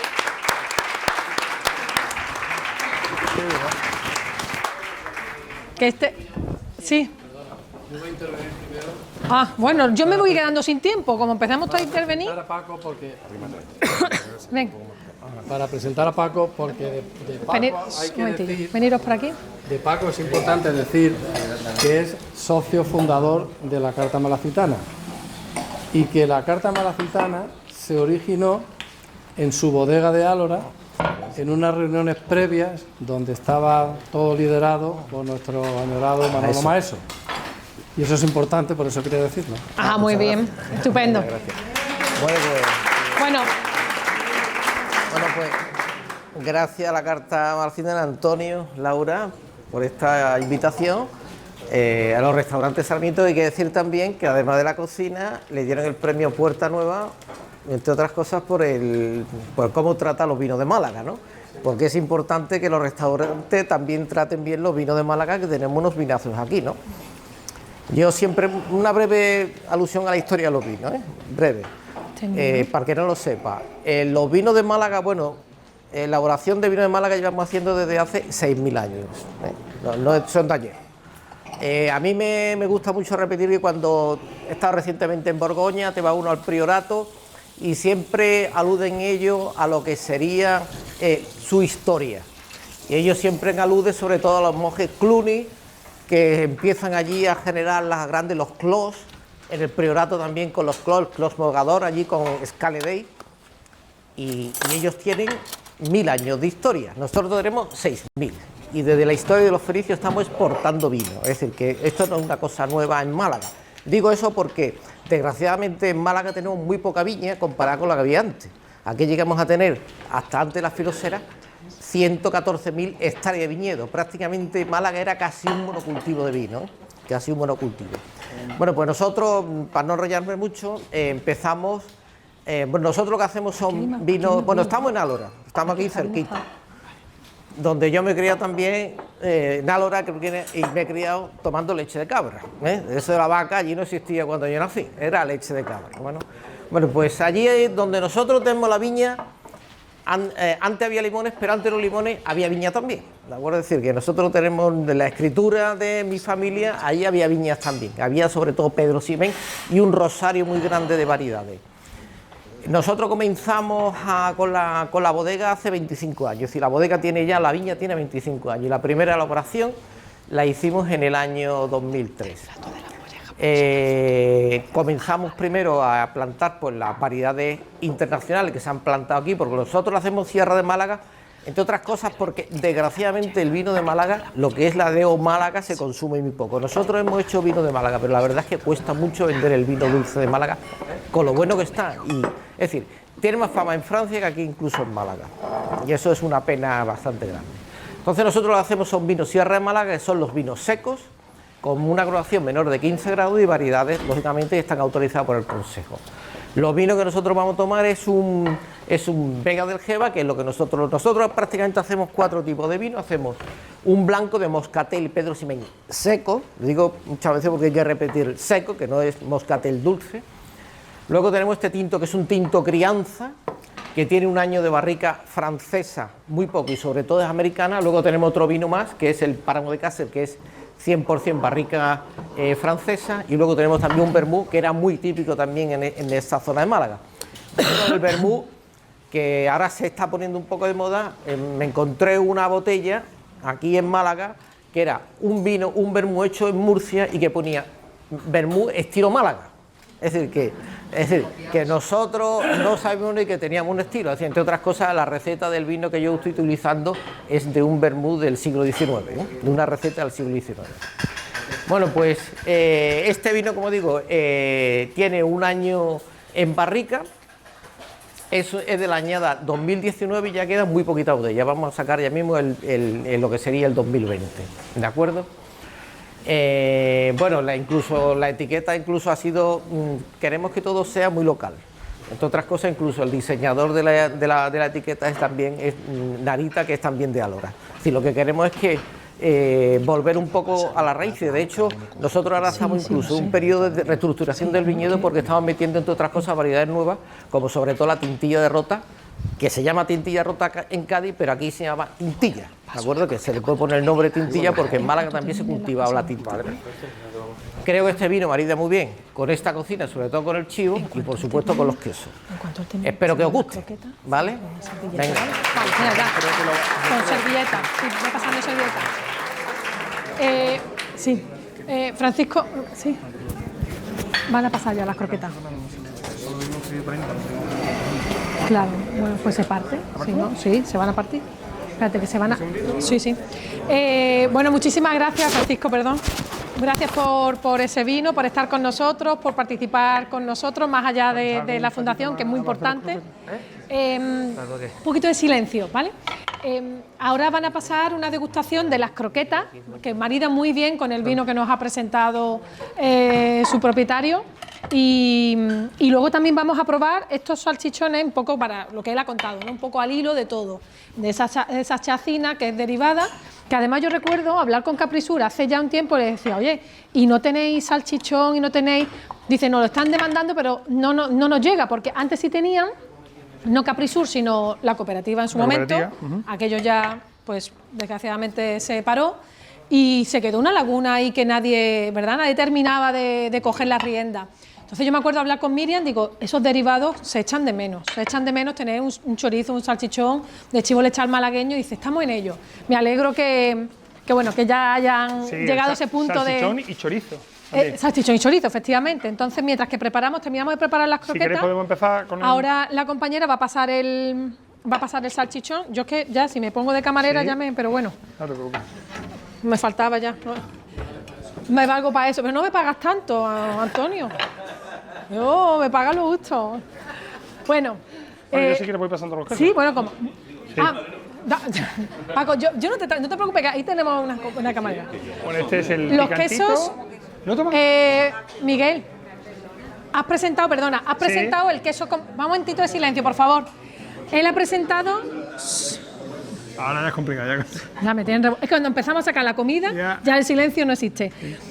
Él ha presentado antes el queso que hacen es profeso para vosotros, con el pimiento. ¿Y este queso? Y este es un queso que hace Juan, que es un queso semicurado, que es uno de los más premiados que tiene. Todavía está, ya digo, le he puesto un poco en un compromiso porque todavía está un poquito fresco, porque como digo eso, Juan es un purista, Juan nos vamos al otro lado, la cabra cuando está, y es así, ¿no? Claro. Y él al principio también, pero al final también eso, los productores también nos educan a nosotros. Yo al principio tampoco concebía cómo no podía tener queso curado de cabra. Porque los animales también tienen sus temporadas. Claro, cuando época de cubrición. Cuando cubren, cuando la cabra está preñada, cuando tienen los chivitos. Entonces, por eso hay que buscar una fórmula mixta, hay que educar y luego una fórmula mixta que yo creo que por eso Caprisur hace muy bien, ¿no? Esa parte de los cebaderos hace que pueda ser un sistema mixto un poco. Juan, en ese sentido, yo te digo, pero la verdad que la cabra de Juan en la Sierra Payol, en la Sierra Crestellina, es una de pastoreo. Es de una calidad excelente. Pero sobre todo, claro, vive en libertad, es de pastoreo, toma todo lo natural que hay en la sierra, entonces eso obviamente eso es imposible, no se puede compensar con ningún tipo de pienso. Perfecto. Bueno, pues entonces para ir maridando, vamos a ir probando ese queso. No, la croqueta van a partirla. Llévate, sí, espérate. Yo voy a probar este trocito y me voy a llevar este trocito, porque si no luego ¿cómo lo comento? No han pasado por allí. Sí, porque queráis. Perfecto. Perfecto. Voy por aquí, señores. Vamos a ver. Nosotros siempre lo ponemos, ya digo, el salchichón. Normal.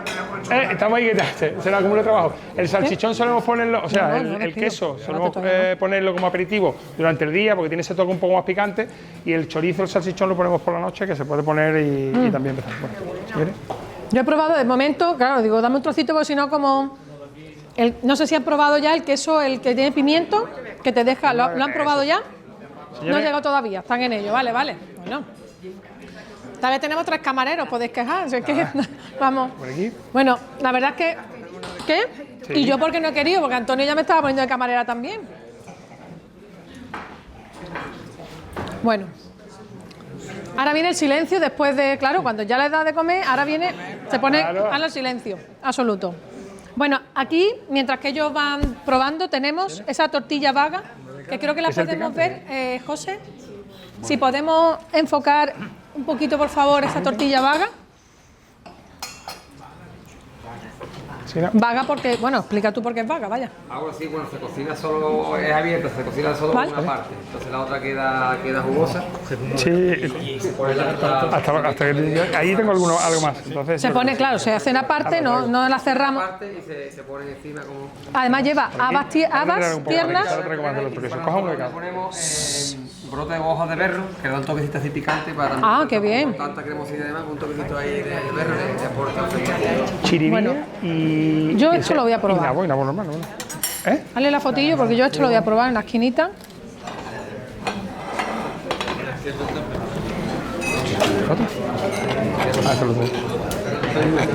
Hiciste la foto, dime que sí. Yo tengo que ser el otro, del tuki de picante. Tengo que cortar un poco más. Bueno, y por aquí, chicas, y ahora os traigo un poquito más. Este es el picante. ¿Vale? Las mollejas. Señor.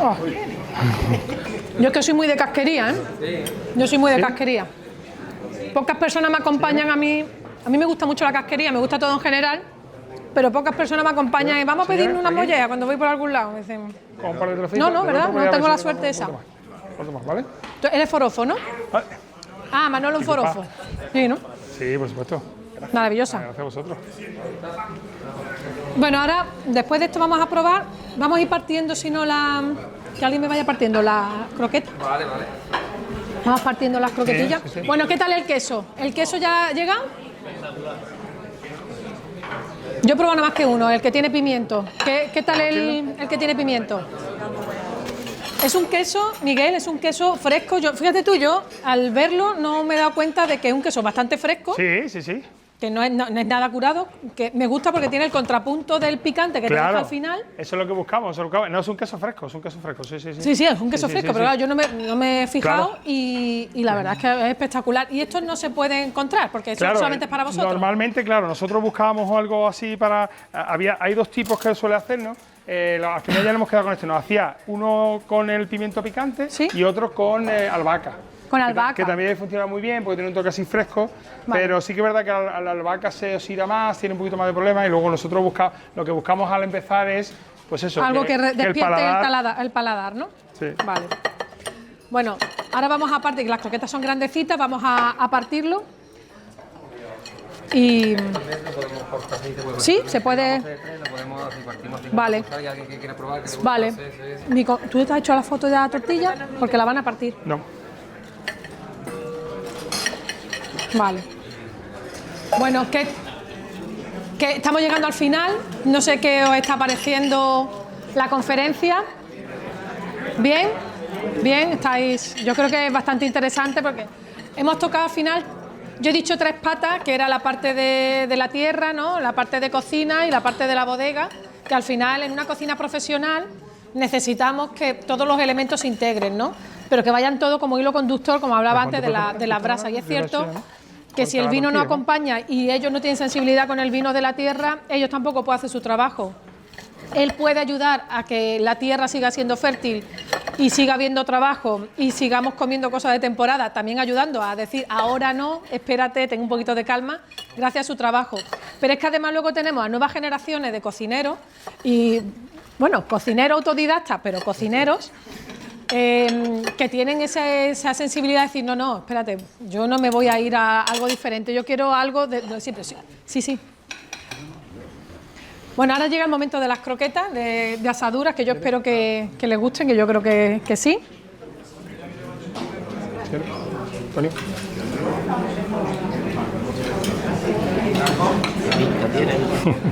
Y sabor a tope. Ahora va a partir, muy bien. Viendo por ahí.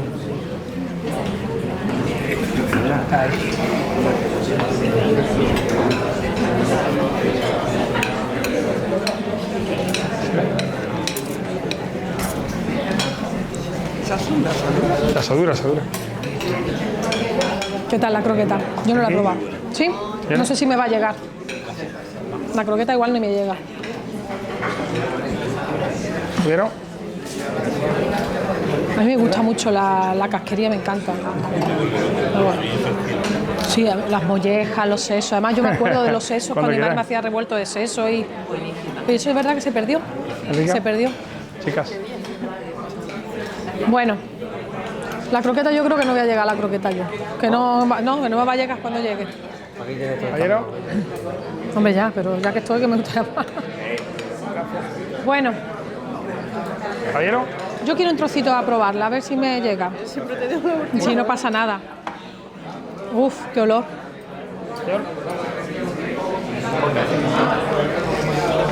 Justo, ¿eh?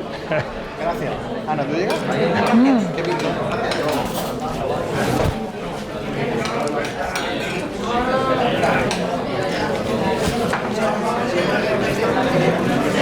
Qué maravilla de croqueta, por favor. ¿Buena? Oh. Bueno.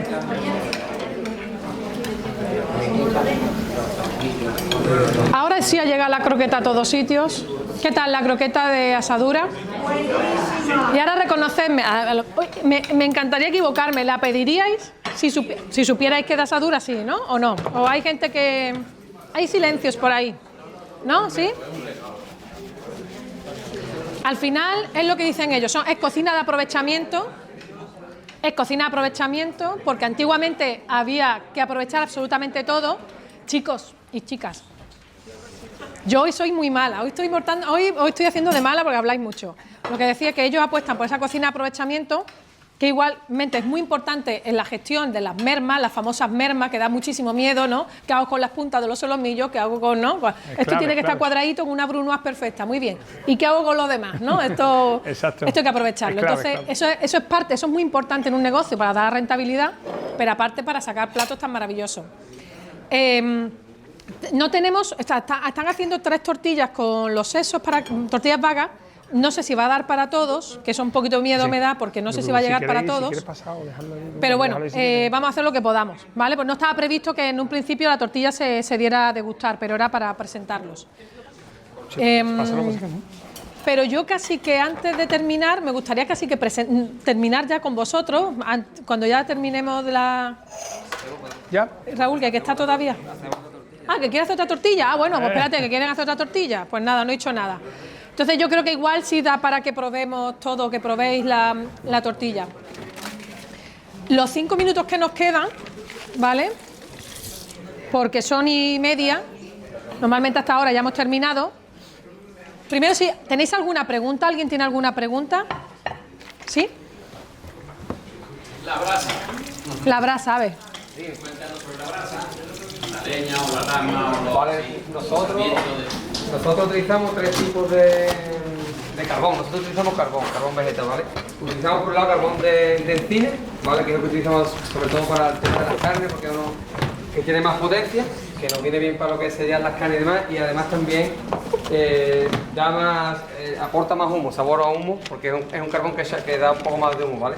Después utilizamos también el marabú, que es un carbón, en este caso es cubano, pero bueno, no contribuye a la deforestación porque es un seto que está allí por todos lados y lo tienen que quitar, si no se lo come todo. ¿Qué invasor? Viene de lejos, pero es una especie invasora. No contribuye a la deforestación. Bueno, es importante también. En este caso, ¿vale? Y ese carbón, sí, verdad, dura mucho tiempo y tiene menos potencia calórica y eso nos viene bien, también aporta menos sabor a humo, con lo cual partimos de pescado, ciertas verduras, algunas las hacemos en las que queremos, las que queremos un poco más de humo, las metemos en encina, otras las ponemos más delicadas, las ponemos en ese carbón.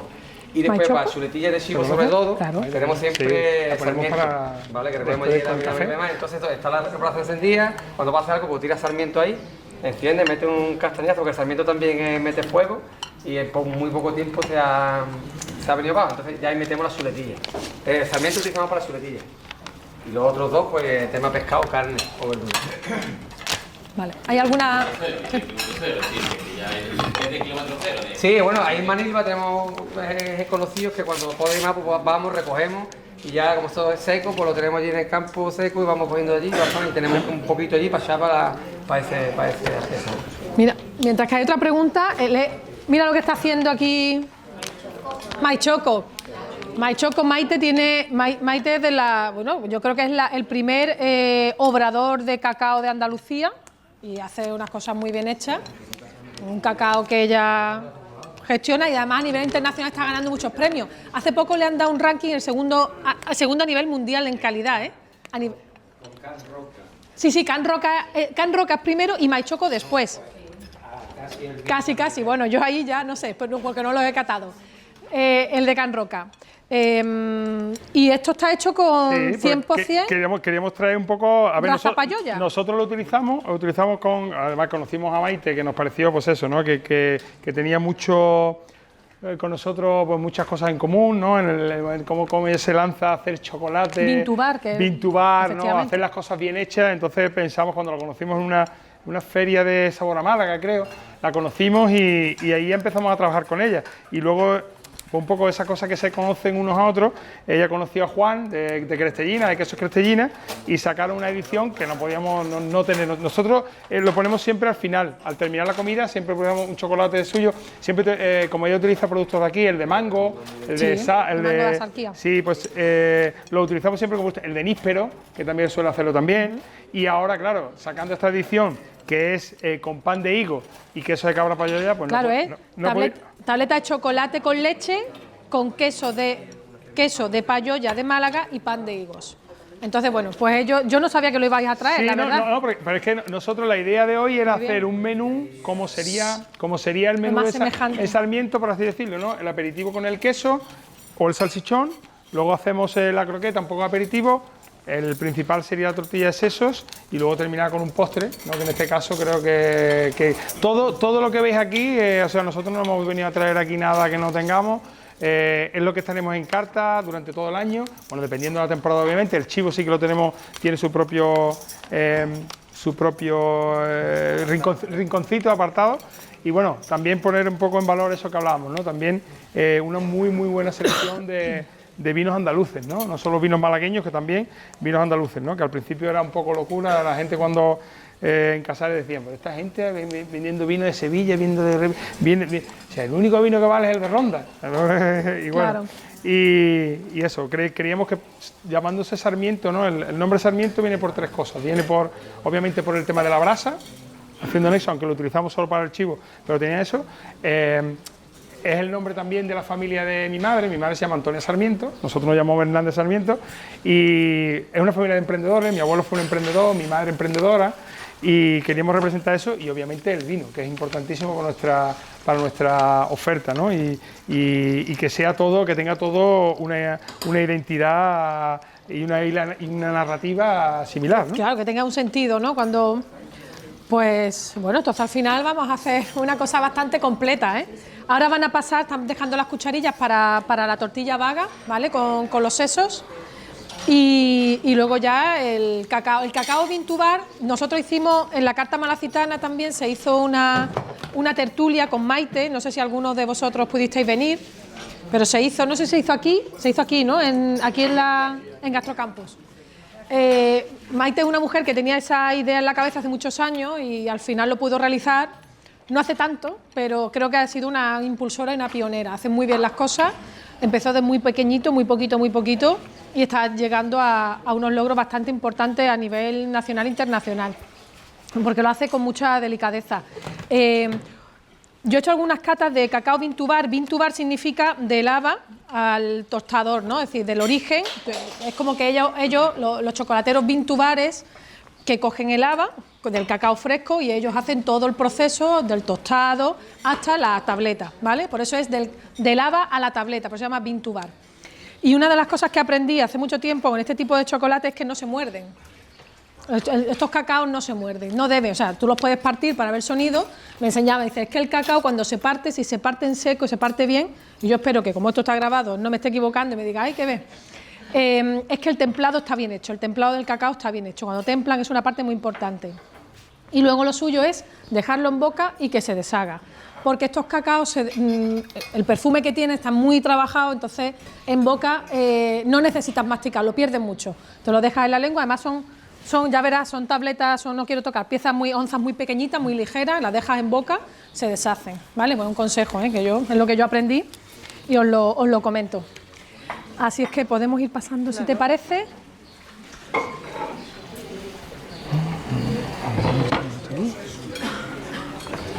Hoy vamos justillo de tiempo. No sé si hay alguna otra pregunta que queráis hacerle. Vamos justillo de tiempo porque hay que recoger y nos tienen que... ¿Hay alguna última pregunta? ¿Nada? Hay que ver todo el tiempo hablando y ahora cuando pueden hablar... Claro. Ahora eso suele no... pasar. Suele pasar, ¿no? Bueno, pues yo creo que ya vamos a dejarlo a Yaseso, no a Yaseso, porque entre otras cosas tenemos que cerrar porque la universidad y tenemos al técnico que ya mismo me va a decir, Laura, ¿qué pasa, no? Que tenemos que cerrar. Mientras llegue la Ceso allí al final, si llega por lo menos el técnico, la tortilla, que coma el técnico. Que coma el técnico, que es el que tiene las llaves y que no puede echar. Pero bueno, vamos a ir pasando esto ahora. Si queréis más vino, bueno, Paco es que de formación profesional se levanta. Me parece maravilloso. Si alguien quiere más vino, también hay más vino. Y ahora vamos a pasar con... Si quieres, ve pasando esto y vamos terminando. Bueno, como estamos yendo ya, por favor, un poquito de silencio, ya vamos a terminar. Ahora van a pasar el cacao vintubar de Maichoco que tienen ellos, es profeso, porque terminamos con esa cabra maravillosa, en este caso raza payoya, pero sigue siendo producto local, de Crestellina. Dar las gracias, venid por favor a las personas que habéis participado y daros las gracias. Un fuerte aplauso, por favor.